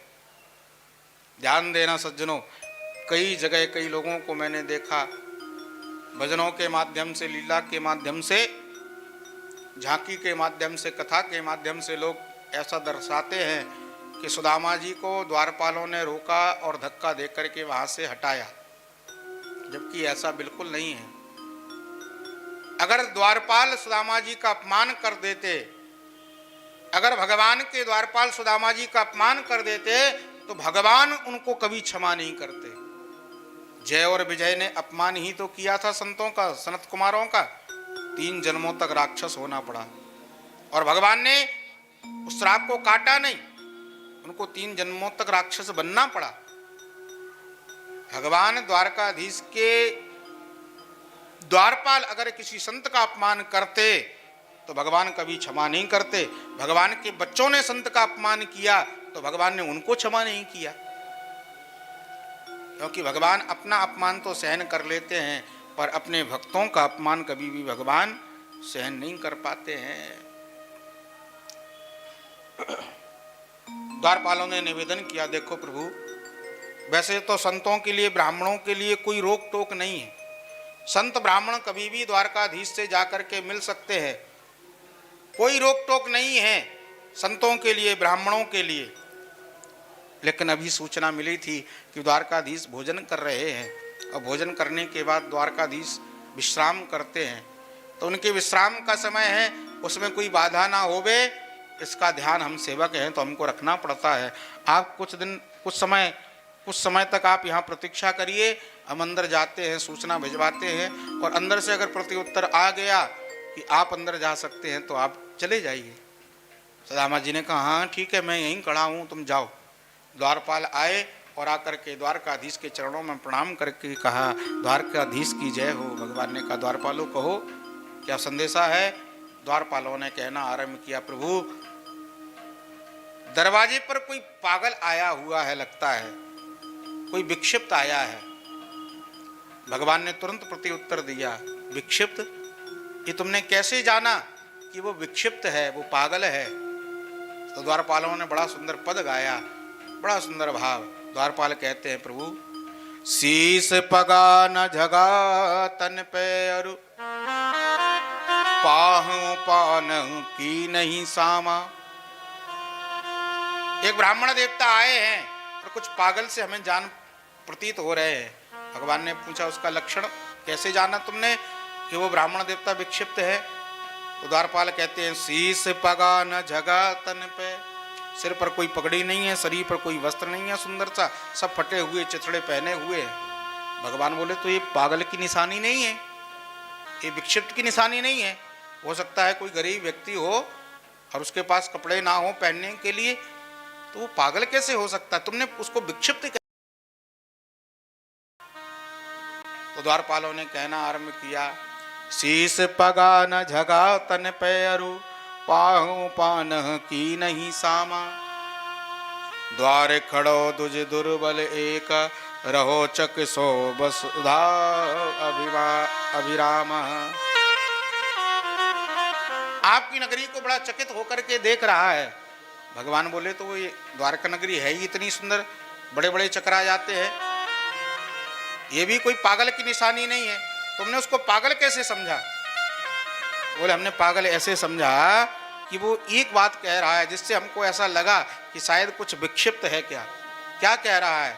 तो द्वारपालों ने कहा शीस पगा न झगा तन पे अरु पाहु पानहु की नहीं सामा, द्वार खड़ो दुज दुर्बल एक, रहो चकिसो वसुधा अभिरामा।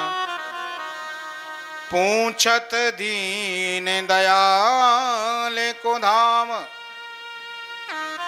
आपका पता पूछ रहा है, और पूछत दीन दयाल को धाम, बतावत आपनो नाम सुदामा। पूछत दीन दयाल को धाम, बतावत आपनो नाम सुदामा। आपके बारे में पूछता है, आपका पता पूछता है, और वो ब्राह्मण देवता अपना नाम सुदामा बताते हैं। जैसे ही भगवान ने सुदामा नाम सुना, क्या सुदामा आया है, तुरंत उस सिंहासन पर भगवान बैठे थे, कूद पड़े और अपने मित्र सुदामा से मिलने के लिए दौड़ पड़े। गए और जाकर के अपने मित्र सुदामा को गले से भगवान ने लगा लिया। सुदामा, मैं तो कब से तुम्हारी प्रतीक्षा कर रहा था, तुमने इतना विलंब कर दिया आने में। और रो रो करके भगवान ने अपने अश्रुओं से सुदामा जी महाराज के केसों को भिगो दिया। लेकर के अंदर आए, आसन पर बिठाया, सिंहासन पर बिठाया।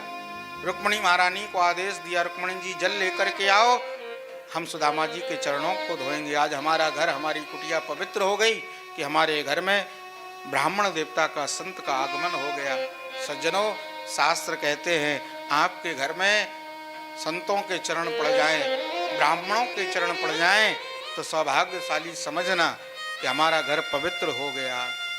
क्योंकि संतों के, ब्राह्मणों के चरणों में तीर्थों का निवास हुआ करता है। तो आज द्वारकाधीश ने सुदामा जी महाराज के चरणों को धोने के लिए जल मंगाया, लेकिन सुदामा जी के चरणों की स्थिति को देखा। जूते चप्पल नहीं है सुदामा जी के चरणों में, जिस कारण से सुदामा जी के चरणों में कांटे लग गए हैं, और कांटे भी ऐसे लगे हैं कि आर पार हो गए हैं।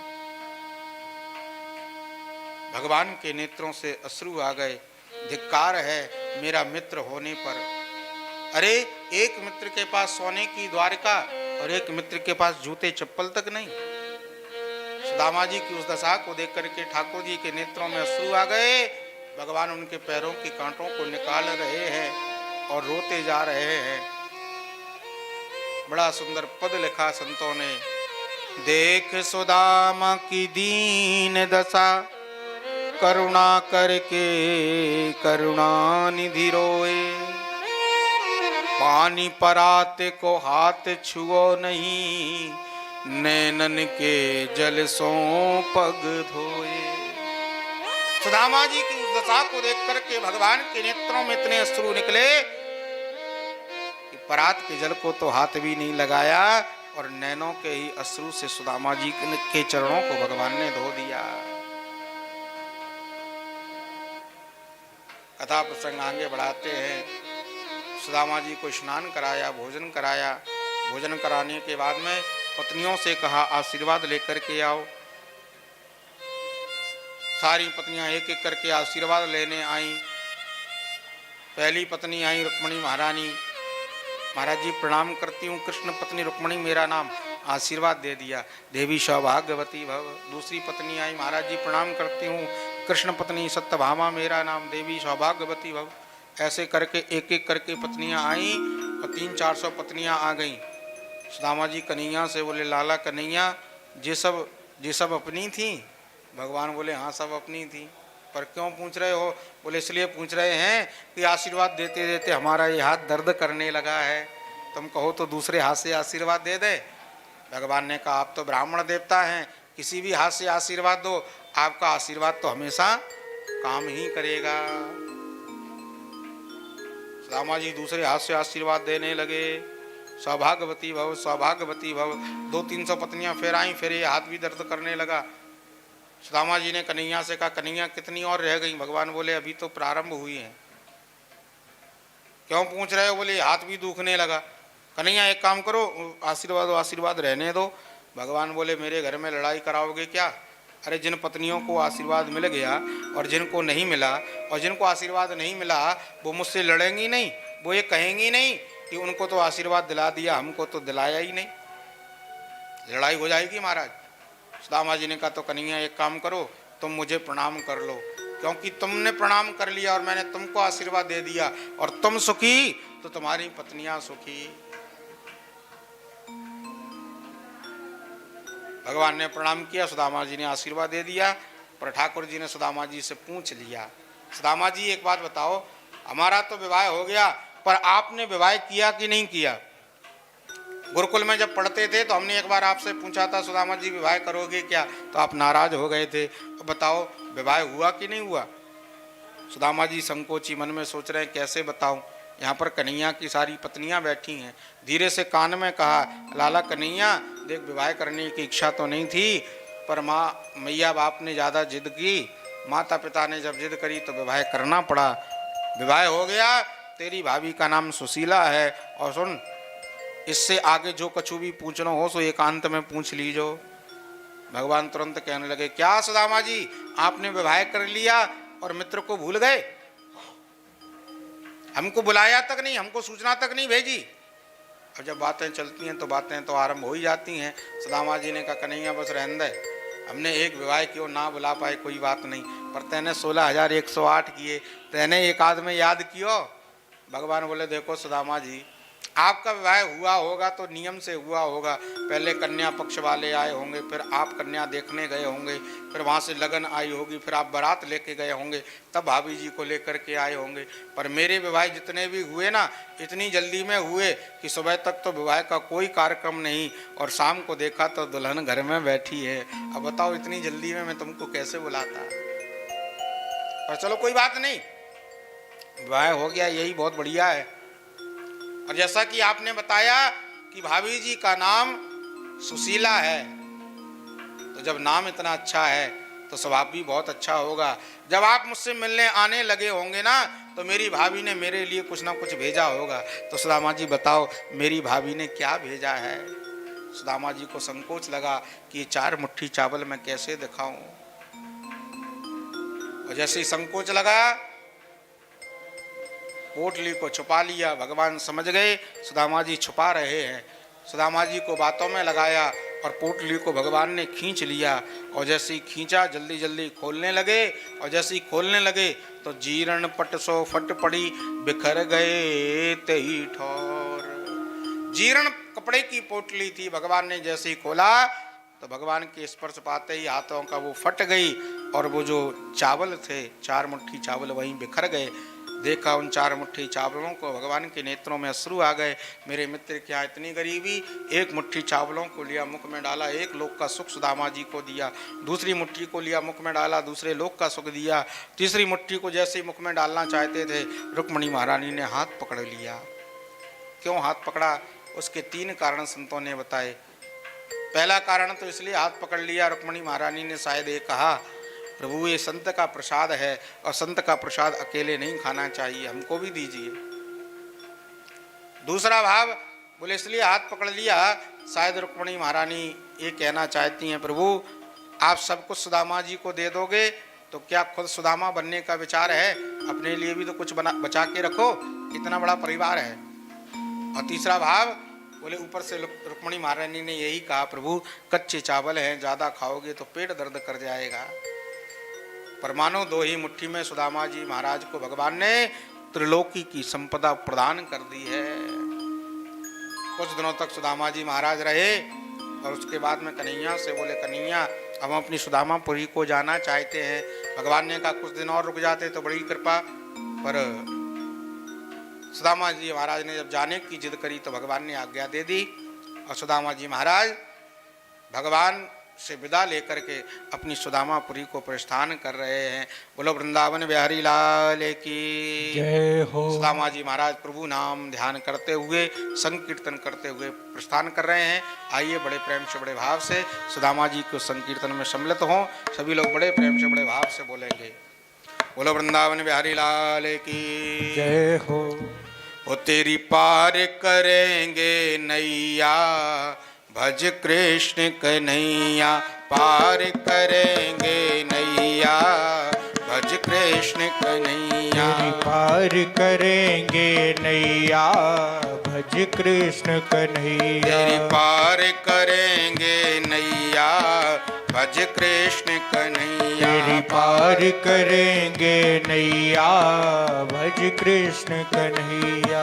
कृष्ण कन्हैया भज दाऊ जी के भैया कृष्ण कन्हैया भज दाऊ जी के भैया। कृष्ण कन्हैया भज दाऊ जी के भैया कृष्ण कन्हैया भज दाऊ जी के भैया। कृष्ण कन्हैया भज दाऊ जी के भैया कृष्ण कन्हैया भज दाऊ जी के भैया। तेरी पार करेंगे नैया भज कृष्ण कन्हैया तेरी पार करेंगे नैया भज कृष्ण कन्हैया। तेरी पार करेंगे नैया भज कृष्ण कन्हैया पार करेंगे नैया भज कृष्ण कन्हैया। बाल कृष्ण गोपाल हमारो बाल कृष्ण गोपाल हमारो। बाल कृष्ण गोपाल हमारो बाल कृष्ण गोपाल हमारो। ब्रजवासिन के प्राण प्यारो ब्रजवासिन के प्राण प्यारो। ब्रजवासिन के प्राण प्यारो ब्रजवासिन के प्राण प्यारो। कालिया नाग नथैया भज कृष्ण कन्हैया कालिया नाग नथैया भज कृष्ण कन्हैया। तेरी पार करेंगे नैया भज कृष्ण कन्हैया पार करेंगे नैया भज कृष्ण कन्हैया। कृष्ण कन्हैया भज दाऊ जी के भैया कृष्ण कन्हैया भज दाऊ जी के भैया।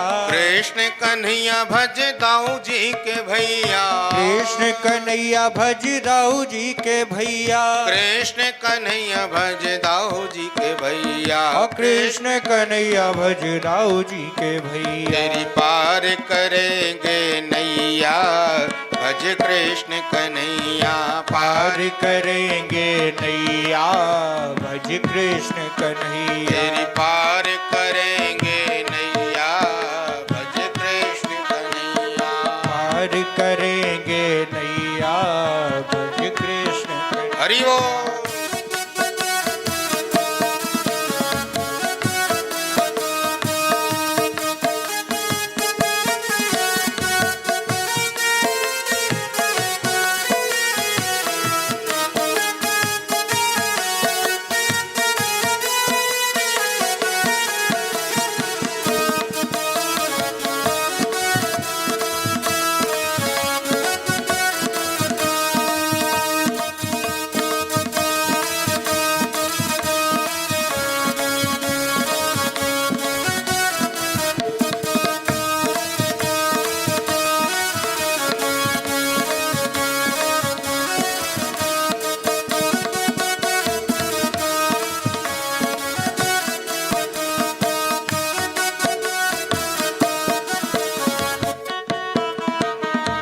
भरी सभा में द्रौपदी दुलारी भरी सभा में द्रौपदी दुलारी।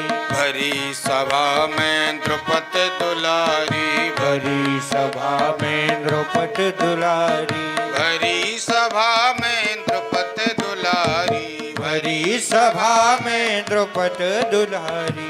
कृष्ण द्वारिका नाथ पुकारी कृष्ण द्वारिका नाथ पुकारी। द्रौपदी लाज बचैया भज कृष्ण कन्हैया द्रौपदी लाज लाज रचैया भज कृष्ण कन्हैया। तेरी पार करेंगे नैया भज कृष्ण कन्हैया पार करेंगे नैया भज कृष्ण कन्हैया। कृष्ण कन्हैया भज दाऊ जी के भैया कृष्ण कन्हैया भज दाऊ जी के भैया। कृष्ण कन्हैया भज दाऊ जी के भैया कृष्ण कन्हैया भज दाऊ जी के भैया।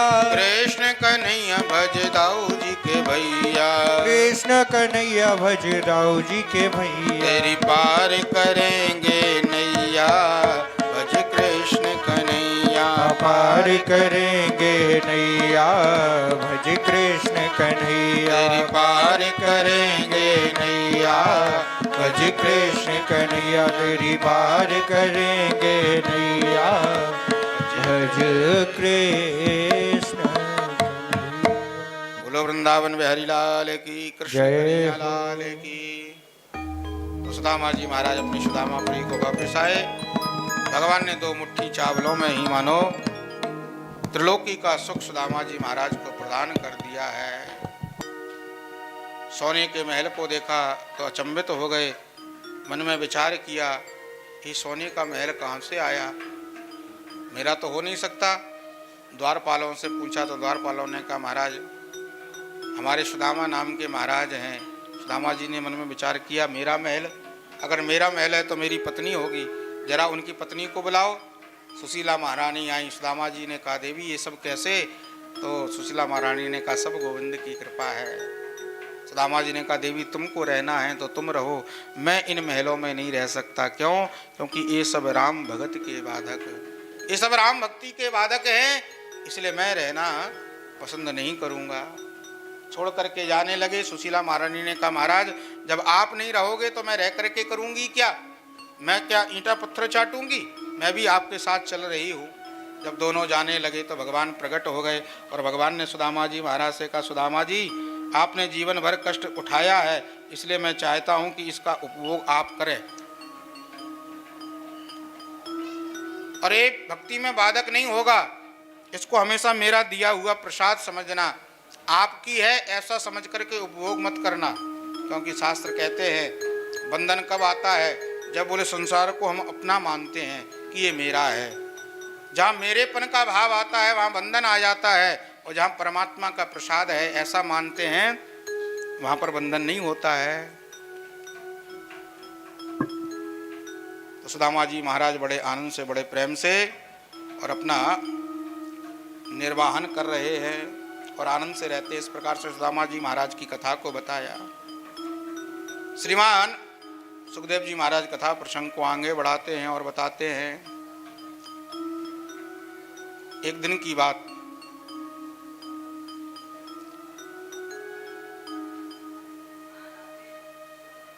द्वारका नगरी में कुछ संत लोग आए हुए थे, विराजित थे, और वहां पर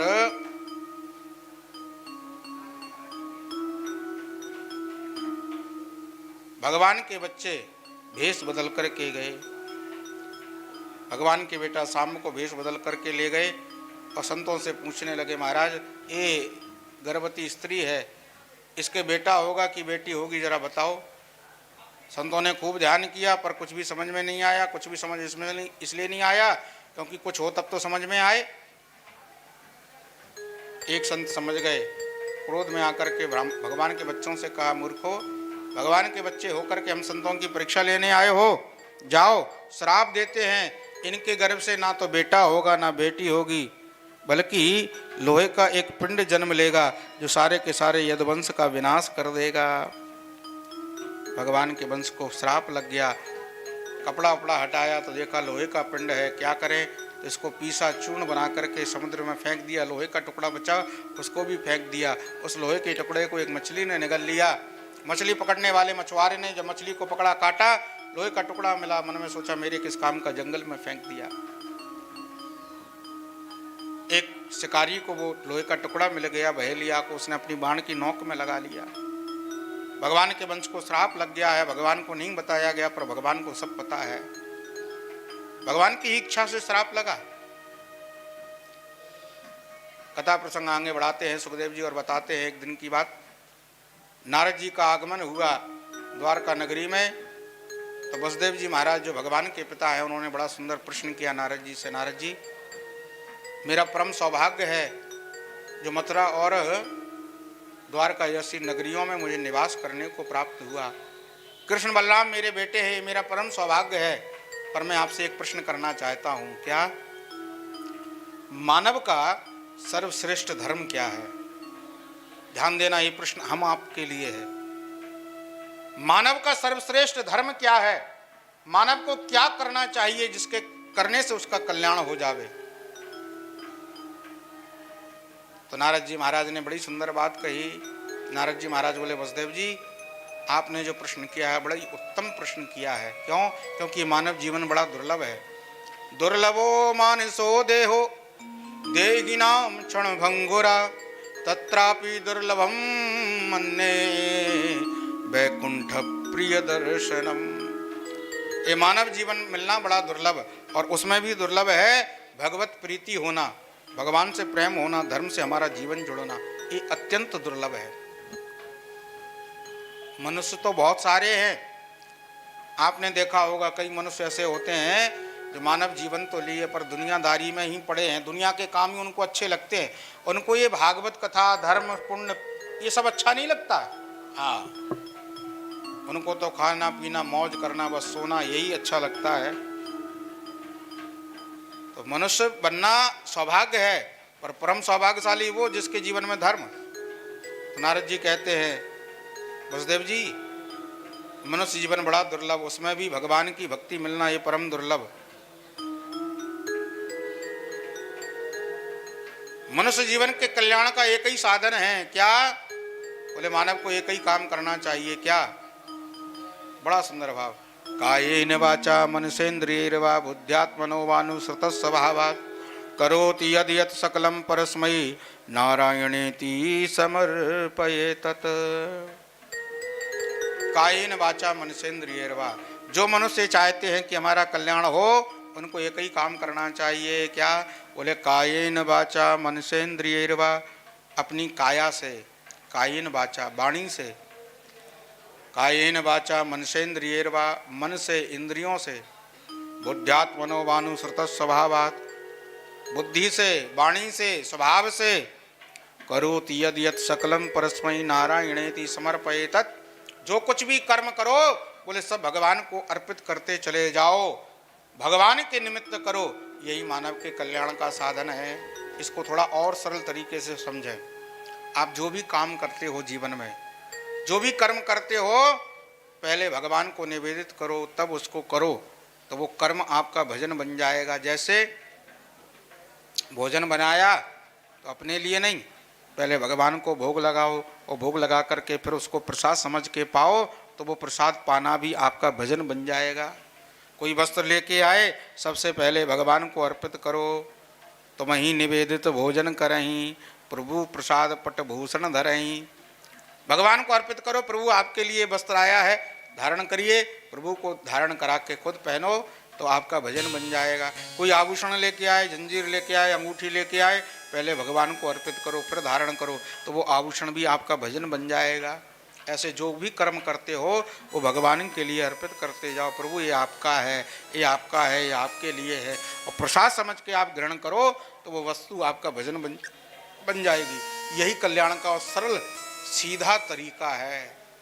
ऐसा अपना जीवन में करना आरंभ कर दो। वसुदेव जी महाराज ने पूछा, महाराज ये माया क्या है, माया किसको कहते हैं? तो नारद जी ने बताया नव योगेश्वर संवाद के द्वारा, मैं और मोर तोर ते माया, ये मेरा है, तेरा है, यही माया का स्वरूप है। माया से पार जाने का उपाय क्या है, माया से हम कैसे बच सकते हैं? तो बोले तस्मात् गुरु प्रपद्येतः, गुरु की शरण में चले जाओ। और जो व्यक्ति, जो जीव गुरु की शरण ग्रहण कर लेता है, बोले वो माया के चक्कर से बच जाता है। हाँ, अगर माया से बचना है, संसार के दुखों से बचना है, तो बोले गुरु की शरण ग्रहण करो। और कैसे गुरु की शरण ग्रहण करो? बोले ऐसे गुरु की शरण ग्रहण करो जो शब्द ब्रह्म और पर ब्रह्म में निष्णात हो, मतलब जो शास्त्रों का भी ज्ञान रखता हो और भगवान से भी प्रेम रखता हो, ऐसे गुरु की शरण में जाओ। क्यों? क्योंकि कई बार देखने को मिलता है लोग अपने जीवन में गुरु बना लेते हैं कुल परंपरा के अनुसार। उनके पिताजी पहले पंडिताई करते थे, लेकिन आजकल बच्चे नहीं करते, लेकिन कुल परंपरा के अनुसार बोले गुरु बना लिया। तो जीवन में आपके मन में अगर कोई प्रश्न होगा धर्म से संबंधित, तो वो आपने जिनको गुरु बनाया उनको खुद ही जानकारी नहीं है, तो वो आपको क्या उत्तर देंगे? इसलिए गुरु किसको बनाओ? बोले ऐसे व्यक्ति को गुरु बनाओ जिसको शास्त्रों का भी ज्ञान हो और भगवान से भी जिसको प्रेम हो, तो आपका कल्याण कर सकेगा। तो ऐसा गुरु जीवन में बनाना चाहिए। ये माया से बचने का उपाय है। महाराज कर्म कितने प्रकार के, तो बताए 3 प्रकार के कर्म होते हैं, कर्म, विकर्म और अकर्म। शास्त्रों ने जो कहा है उसको करना ये कर्म है। शास्त्रों ने जिनको मना किया शास्त्रों के अनुसार कर्म ना करना विकर्म है, और शास्त्रों के विपरीत कर्म करना ये अकर्म है। इस प्रकार से 3 प्रकार के कर्म होते हैं बताए। प्रलय कितने प्रकार के होते हैं, तो बताया 3 प्रकार के प्रलय होते हैं, नित्य प्रलय, नैमित्तिक प्रलय और महाप्रलय। नित्य प्रलय क्या है, बोले जो रोज प्रलय हो रहा है। दुनिया रोज प्रलय की गर्त में जा रही है, प्रलय रोज हो रहा है। जैसे बोले आपने देखा होगा, आज सब्जी बनाई कल खराब हो गई, ये क्या है, प्रलय ही तो है। जो आज था वो कल नहीं है। कुछ वस्तुएं ऐसी हैं जो आज हैं कल नहीं रहती, तो वो उनका प्रलय हो गया। प्रलय नित्य हो रहा है। हम नित्य मर रहे हैं, नित्य हम बूढ़े हो रहे हैं, पर दिखाई नहीं पड़ रहा है। 10-5 साल बाद जब अचानक से कोई किसी को देखे तब असर समझ में आता है। हमारे सिर के बाल, दाढ़ी के बाल कब सफेद हो गए कोई बता नहीं सकता कि इस तारीख को सफेद हुए। धीरे धीरे होते हैं, हर क्षण, हर मिनट, हर सेकंड शरीर में बदलाव हो रहा है। ये नित्य प्रलय है। नैमित्तिक प्रलय जब चतुर्युगी व्यतीत हो जाती है तो नैमित्तिक प्रलय होता है। कभी बाढ़ आ गई, कभी भूकंप आ गया, नैमित्तिक प्रलय है। शरीर का खत्म हो जाना, जन्म लिया शरीर पूरा हो गया, ये नैमित्तिक प्रलय है। और महाप्रलय बोले जब आती है, जब भगवान सारी दुनिया को समरण करके अपने आप में मिला लेते हैं, वो महाप्रलय होता है। तो 3 प्रकार के प्रलय होते हैं। एक बात को बताया, सूर्य ग्रहण का समय पड़ा, भगवान अपने बच्चों को लेकर के प्रभास क्षेत्र में पधारे। भगवान के बच्चों ने वारुणी नाम की मदिरा का पान कर लिया, आपस में युद्ध करने लगे। भगवान ने समझाया पर नहीं माने, तो भगवान जान गए इनका अंतिम समय है। अस्त्र शस्त्र जब नष्ट हो गए तो समुद्र में जो लोहे का पिंड पीस करके डाला था, उससे समुद्र के किनारे एरक नाम की घास उत्पन्न हो गई थी। उसी को उखाड़ उखाड़ करके एक दूसरे में मारना आरंभ कर दिया, और वो घास तलवार का काम करती है। उस घास से यदुवंशियों के शरीर के अंग प्रत्यंग कट कट करके गिरने लगे, और लड़ते लड़ते आपस में लड़ करके सारे के सारे यदुवंशी समाप्त हो गए। चतुपंचा अवशेषतः। बलराम जी आए भगवान के पास, प्रभु आपकी लीला स्मरण की ओर है, मुझे आज्ञा दो। भगवान ने आज्ञा दी, शेषनाग के रूप में परिणत हुए, क्षीर सागर में प्रवेश कर गए। भगवान एक वृक्ष के नीचे लेटे थे, अपने पैर पर पैर रख करके लेटे हैं। बहेलिया ढूंढता हुआ आ रहा था कि कहाँ है शिकार। भगवान के चरण के नख को, अंगूठी के नख को चमकते हुए देखा तो सोचा लगता है किसी मृग की आंख है। दूर से ही निशाना साध करके मारा, भगवान के चरण में आकर के वो बाण लगा, रक्त बहने लगा। बहेलिया आया, प्रभु के चरणों में गिर पड़ा, प्रभु मुझे क्षमा कर दें। भगवान ने कहा कोई बात नहीं, इसमें तुम्हारी कोई गलती नहीं है, मेरी इच्छा थी सो तुमने मुझे बाण मारा। और शायद प्रभु ये कहना चाहते हैं व्यक्ति को अपने कर्मों का भोग भोगना ही पड़ता है, आज नहीं तो कल। पूर्व जन्म में मैंने छुप करके बाण मारा था बाली को, इसलिए इस जन्म में मुझे बाण तुमने मार दिया छुप करके। जैसा करोगे वैसा भरोगे, ये शिक्षा भगवान ने हमको प्रदान करी है। देवता लोग आकाश में आ गए, उद्धव जी महाराज भगवान के समीप आए, प्रभु ने उनको सुंदर उपदेश किया जिसका नाम उद्धव गीता है। 24 गुरुओं की कथा बताई, दत्तात्रेय जी के चरित्र को बताया, और बताने के बाद देवताओं ने आकर के भगवान की स्तुति करी, प्रभु अपने धाम को पधारो। तो प्रभु ने अपने सारे के सारे शरीर को तेज रूप में परिणत किया और भागवत के रूप में विश्राम दे दिया। बोलो वृंदावन बिहारी लाल की, भागवत महापुराण की जय। इसलिए कलयुग में भगवान का अगर कोई साक्षात रूप है तो भागवत की कथा है सज्जनों। कलयुग में क्या क्या अत्याचार जो होंगे तो सुखदेव जी महाराज ने वो भी बताए। धर्म अधर्म का लोगों को ज्ञान नहीं रहेगा। कलयुग में सच्चे संतों की पूंछ नहीं रहेगी, सच्चे ब्राह्मणों की पूंछ नहीं रहेगी। जो जितना बड़ा पाखंडी होगा, जो जितना बड़ा धूर्त होगा, जो जितना ज़्यादा दिखावा करता होगा, बस दुनिया के लोग उसी के पीछे पागल हो जाएंगे। लावण्यम केश धारणम, कलयुग में सज्जन की पहचान उसके कर्मों से नहीं होगी। और ध्यान दीजिए, बिल्कुल हो रहा है, बिल्कुल यथार्थ स्थिति भागवत में लिखी है। कलयुग में बोले सज्जन की पहचान उसके कर्म से, उसके स्वभाव से, उसकी वाणी से नहीं होगी, बल्कि किससे होगी? बोले जो जितना सुंदर दिखेगा दुनिया में वही उतना सुंदर और वही उतना सज्जन माना जाएगा। हकीकत बात है। पहले के साधु संत ब्राह्मण बोले शारीरिक सुंदरता पर ध्यान नहीं रखते थे, पर कलयुग के प्रभाव के कारण क्या हो गया है? बोले अब तो शारीरिक सुंदरता ही प्रधान हो गई है। मैं कथाओं में निवेदन करता हूँ, किसी का कोई मैं विरोध नहीं करता, बिल्कुल हाथ जोड़ करके सबको प्रणाम करता हूँ, पर संतों की ऐसी वाणी है। संत जन कहते हैं कि जो अपने स्वरूप का ध्यान रखता है ज़्यादा, वो कभी भी भगवान की भक्ति कर ही नहीं सकता। क्यों? जिसको अपनी सुंदरता का ध्यान है कि मैं सुंदर दिखूं, सुंदर दिखने के लिए लोग नाना प्रकार के यत्न करते हैं। हाँ, चमकने धमकने वस्त्रों के, आजकल तो हम एक फैशन सा चल पड़ा है। खैर व्यक्ति सब स्वतंत्र हैं, जिसको जो अच्छा लगे सो करे, लेकिन एक संत के, एक ब्राह्मण के, एक उपदेशक के एक कर्म नहीं होते हैं। एक चलन सा चल पड़ा है, बड़े चमकने धमकने वस्त्रों को पहनना, बढ़िया बढ़िया बड़े बड़े से बाल कर लेना, कानों को छिदवा करके कुंडल पहन लेना। और आजकल तो हमने देखा फैशन चल गया है, लोग कथाओं में जाते हैं तो लिपस्टिक लगा करके जाते हैं। हाँ, आपको सत्य बताता हूँ, व्यास मंच से बैठा हूँ, आज कम से कम 10 वर्ष हो गए होंगे। 10 वर्षों में हमने कभी भी अपने शरीर में, चाहे सर्दी हो चाहे गर्मी हो, कोई क्रीम नहीं लगाई है। लगाते क्या है? केवल सरसों का तेल। हाँ, इसके अलावा कुछ भी प्रयोग नहीं करते, क्योंकि हमारे गुरुजन इसकी आज्ञा नहीं देते हैं। पहले शुरुआत में हमको भी शौक लगा तो हमारे गुरुजनों ने रोक दिया तो उसी क्षण से बिल्कुल बंद। शालीनता में जो आनंद है यही शोभा है। आप बाहरी शोभा कितनी भी बढ़ा लो, उससे कुछ भी होने जाने वाला नहीं है। हृदय की सुंदरता पर ध्यान दो, हैं? अपने कर्मों पर ध्यान दो, हम कर क्या रहे हैं।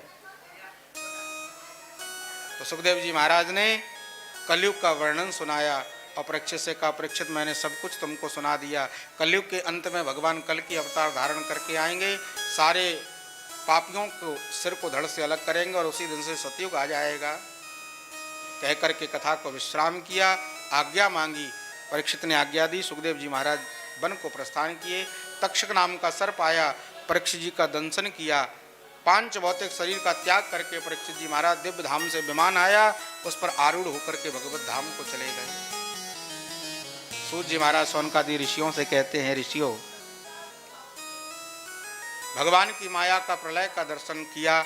मार्कंडेय मुनि ने देखा कि जब प्रलय होता है तब कुछ भी शेष नहीं रहता है। शेष क्या रहता है? तो देखा एक बट के पत्ते पर एक बालक लेटा है और अपने दाहिने पैर के अंगूठे को चूस रहा है। बोले वो कौन है? बोले वही तो परमात्मा है। बटस्य पत्रस्य पुटे शयानम बालम मुकुंदम मनसा स्मरामि।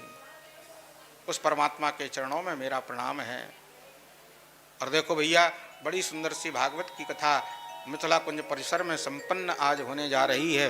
और पुनः 25 दिसंबर से 31 दिसंबर तक भागवत की कथा का बड़ा दिव्य, बड़ा भव्य आयोजन होने जा रहा है, जिसमें भागवत जी के मूल पारायण, जो भी अपने पितरों के निमित्त रखना चाहते हैं, कई लोगों के नाम आ चुके हैं, तो उनके मूल पारायण भी यहाँ रखे जाएंगे। बड़ी दिव्य कथा भी होगी। तो जो लोग भी अभी भी जिनके मन में विचार है कि हम भागवत जी का मूल पारायण करवाएं मिथिला कुंज में, जो आ सकते हैं नए वर्ष में, अंग्रेजी नव वर्ष में जो आ सकते हैं वृंदावन, वो आए, उनका स्वागत है। उनके लिए रहने ठहरने की, भोजन इत्यादि की सब व्यवस्था व्यवस्थित कर दी जाएगी। सूचना पहले से प्रदान करें। जो लोग आना चाहते हैं वो भागवत जी की मूल पाठ के लिए इन स्क्रीन पर चल रहे नंबरों पे किसी भी नंबर पर आप अपनी सूचना दे सकते हैं और सूचना दे करके अपना मूल पारायण भागवत जी का यहाँ पर रख सकते हैं।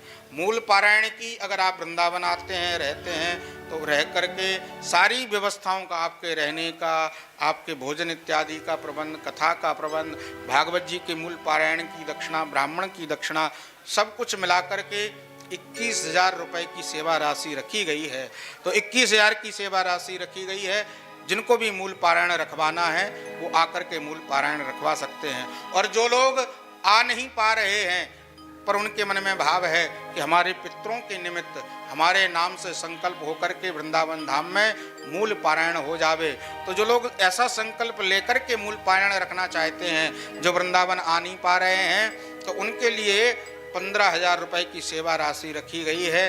क्योंकि अब आप नहीं आएंगे तो रहने खाने की व्यवस्था आपकी नहीं करनी पड़ेगी, तो उस वजह से 15,000 की सेवा राशि मूल पारायण के लिए रखी गई है, जिसमें ब्राह्मण की दक्षिणा, पूजन की सामग्री, भागवत कथा की सामग्री, तो जो कुछ भी लगेगी वो इसमें आपकी सेवा संपूर्ण करा दी जाएगी। तो ये तो भागवत के पारायण की सेवा राशि है। तो जो लोग भी 25 दिसंबर से 31 दिसंबर तक भागवत में आकर के सम्मिलित होना चाहते हैं, वो सादर आमंत्रित हैं। आवें और आकर के भागवत में सम्मिलित होकर के मूल पाठ रखा करके, मूल पाठ करा करके अपना और अपने पितरों का कल्याण करें। उसके साथ साथ मैं निवेदन कर दूं, मिथिला कुंज परिसर में बड़ा ही दिव्य सत्संग और बड़ा ही अखंड नाम संकीर्तन सुंदर चल रहा है विगत 30 वर्षों से। इस अखंड संकीर्तन में भी आप अपना सहयोग कर सकते हैं। एक दिन की अखंड संकीर्तन कराने की जो सेवा राशि है वो 1500 रुपये रखी गई है। तो एक दिन अखंड नाम संकीर्तन भगवान का आप अपने नाम से, अपने परिवार के नाम से, अपने गोत्र से आप अखंड नाम संकीर्तन करा सकते हैं और उस अखंड नाम संकीर्तन को करा करके आप अपने मानव जीवन को धन्य कर सकते हैं। 1 महीने का अखंड नाम संकीर्तन भी आप करा सकते हैं। अगर आप ये चाहते हैं कि हमारे परिवार के नाम से हमारे जीवन में जो आपत्ति विपत्ति है उसका नाश होवे, उसको दूर करने के लिए आप 1 महीने का भी अखंड नाम संकीर्तन रख सकते हैं। उसकी सेवा राशि 15,000 रुपये आश्रम की तरफ से रखी गई है। तो आप उस सेवा राशि को प्रदान करके 1 महीने तक आपके नाम का अखंड नाम संकीर्तन यहाँ होता रहेगा। उस बीच में आप आना भी चाहें तो आप आएँ, आपका स्वागत है। आपके रहने ठहरने इत्यादि की व्यवस्था मिथिला कुंज आश्रम परिसर में कर दी जाएगी। साथ साथ में भागवत जी का बड़ा ही सुंदर दिव्य मंदिर बनने वाला है, जिसमें भागवत जी के 18,000 श्लोक लिखे जाएंगे। उन श्लोकों में भी शिलालेख के माध्यम से आप अपना सहयोग कर सकते हैं। 1 श्लोक की सेवा राशि 5100 रुपये रखी गई है। तो 1 श्लोक, 2 श्लोक, 5 श्लोक, 11 श्लोक जो भी आप लिखाना चाहें तो वह आप सेवा राशि प्रदान करके आश्रम के नंबरों पर सेवा राशि प्रदान करके, सूचना प्रदान करके आप अपना शिलालेख लिखा सकते हैं। जिस मंदिर का निर्माण कार्य आरंभ हो चुका है। संतों के भंडारे में नित्य यहाँ संतों का भंडारा चलता है। आपके मन में भाव आता है कि भाई हम भी संतों का भंडारा करें, पर हमारे नगर में, हमारे गांव में संत लोग मिलते नहीं हैं, तो वृंदावन धाम में मिथिला कुंज आश्रम में आप संतों के भंडारे में भी सहयोग कर सकते हैं। तो उसकी भी सेवा राशि यहाँ दी गई है। आप अपने अनुसार 11 संतों का, 21 संतों का, 21 संतों का, 51, 101 या झरा भंडारा, जैसी आपकी सामर्थ्य हो उसके अनुसार आप सेवा राशि प्रदान करके और संतों का भंडारा यहाँ संपन्न करा सकते हैं। गौ सेवा का भी प्रकल्प चलता है, गायों की भी सेवा होती है। तो गौ माता की सेवा में, उनके चारे की सेवा में जो भी कुछ आप प्रदान करना चाहें वो प्रदान कर सकते हैं। तो अपने अन्न धन को पवित्र करें और 25 तारीख से 31 दिसंबर तक जो भागवत की कथा पुनः होने वाली है मिथिला कुंज परिसर में, उसमें आप लोग सम्मिलित हों। आप देखेंगे मिथिला कुंज का कितना सुंदर वातावरण है। कण कण में भगवान का नाम विद्यमान है, क्योंकि 30 वर्षों से अखंड नाम संकीर्तन भगवान का चल रहा है। तो आप उसका दर्शन कर पाएंगे और भागवत कथा का आनंद ले पाएंगे। तो अपने जीवन को सफल बनाएं और निश्चित ही समय निकालें और किसी ना किसी रूप से आकर के मिथिला कुंज परिसर से, मिथिला कुंज आश्रम से जुड़ें और जुड़ करके अपने मानव जीवन को धन्य बनाएं। बोलो वृंदावन बिहारी लाल की। ये तो सदगुरुदेव भगवान की कृपा है। परम पूजनीय द्वाराचार्य, निम्बारकाचार्य श्री मुकुंद देवाचार्य पीठाधीश्वर श्री राधे श्याम शरण देवाचार्य जी महाराज सतगुरुदेव भगवान की कृपा है। और उन्हीं की कृपा से ऐसा सुंदर आश्रम यहाँ व्यवस्थित चल रहा है।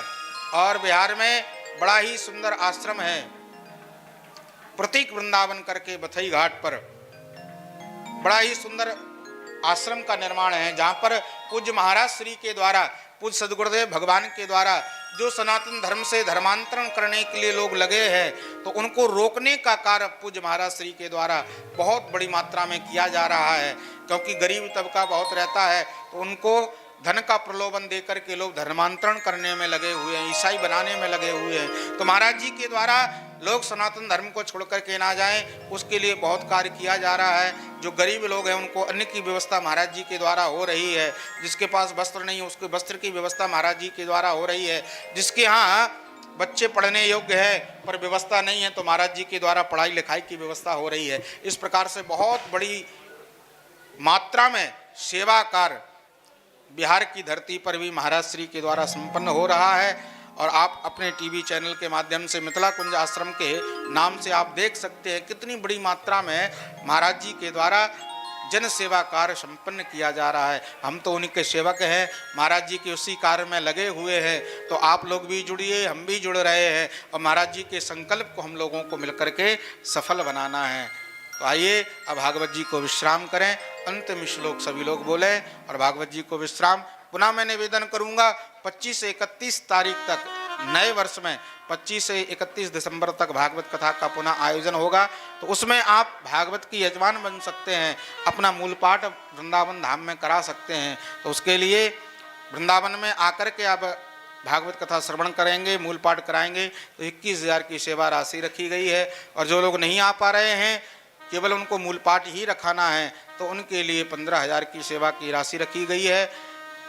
टीवी चैनल के माध्यम से, यूट्यूब के चैनल के माध्यम से आपके ब्राह्मण का दर्शन आपको कराया जाएगा, भागवत जी का मूल पाठ श्रवण कराया जाएगा एवं भागवत की कथा श्रवण आपको घर बैठे ही प्राप्त होगी। तो उस कार्य में भी जुड़े। तो आइए अंतिम श्लोक सभी लोग बड़े प्रेम से बड़े भाव से बोले, बोलो वृंदावन बिहारी लाल की, कृष्ण कन्हैया लाल की जय। नाम संकीर्तनम यस्य, नाम संकीर्तनम यस्य सर्व पाप प्रणाशनम, सर्व पाप प्रणाशनम, प्रणामो दुख समनः, प्रणामो दुख समनः, तं नमामि हरिं परम, तं नमामि हरिं परम। जिन परमात्मा के नाम संकीर्तन करने मात्र से सारे पाप नष्ट हो जाते हैं, उन परमपिता परमात्मा के चरणों में हम समस्त भक्त प्रेमी मिलकर के प्रणाम करते हैं। बोलो वृंदावन बिहारी लाल की, बोलो कृष्ण कन्हैया लाल की। आइए बड़े प्रेम से बड़े भाव से कीर्तन और उसके बाद में विश्राम, आरती प्रसाद लेकर के सभी लोग पधारें। राधे कृष्ण कृष्ण कृष्ण राधे राधे, राधे कृष्ण कृष्ण कृष्ण कृष्ण राधे राधे, राधे कृष्ण राधे राधे, राधे कृष्ण कृष्ण कृष्ण कृष्ण राधे राधे, राधे श्याम श्याम श्याम श्याम राधे राधे, राधे श्याम श्याम श्याम श्याम राधे राधे, राधे कृष्ण कृष्ण कृष्ण राधे राधे, राधे कृष्ण कृष्ण कृष्ण राधे राधे, राधे श्याम श्याम श्याम श्याम राधे राधे, राधे श्याम श्याम श्याम श्याम राधे राधे, राधे कृष्ण कृष्ण कृष्ण राधे राधे, राधे कृष्ण कृष्ण कृष्ण राधे राधे, राधे श्याम श्याम श्याम राधे राधे, राधे श्याम श्याम श्याम राधे राधे, राधे कृष्ण कृष्ण कृष्ण राधे राधे, राधे श्याम श्याम श्याम राधे राधे, राधे कृष्ण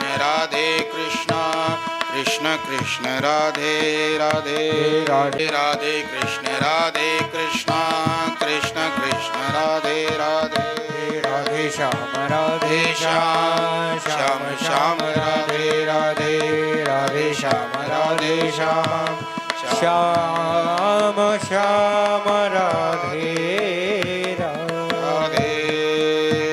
बोलो वृंदावन बिहारी लाल की जय। भागवत महापुराण की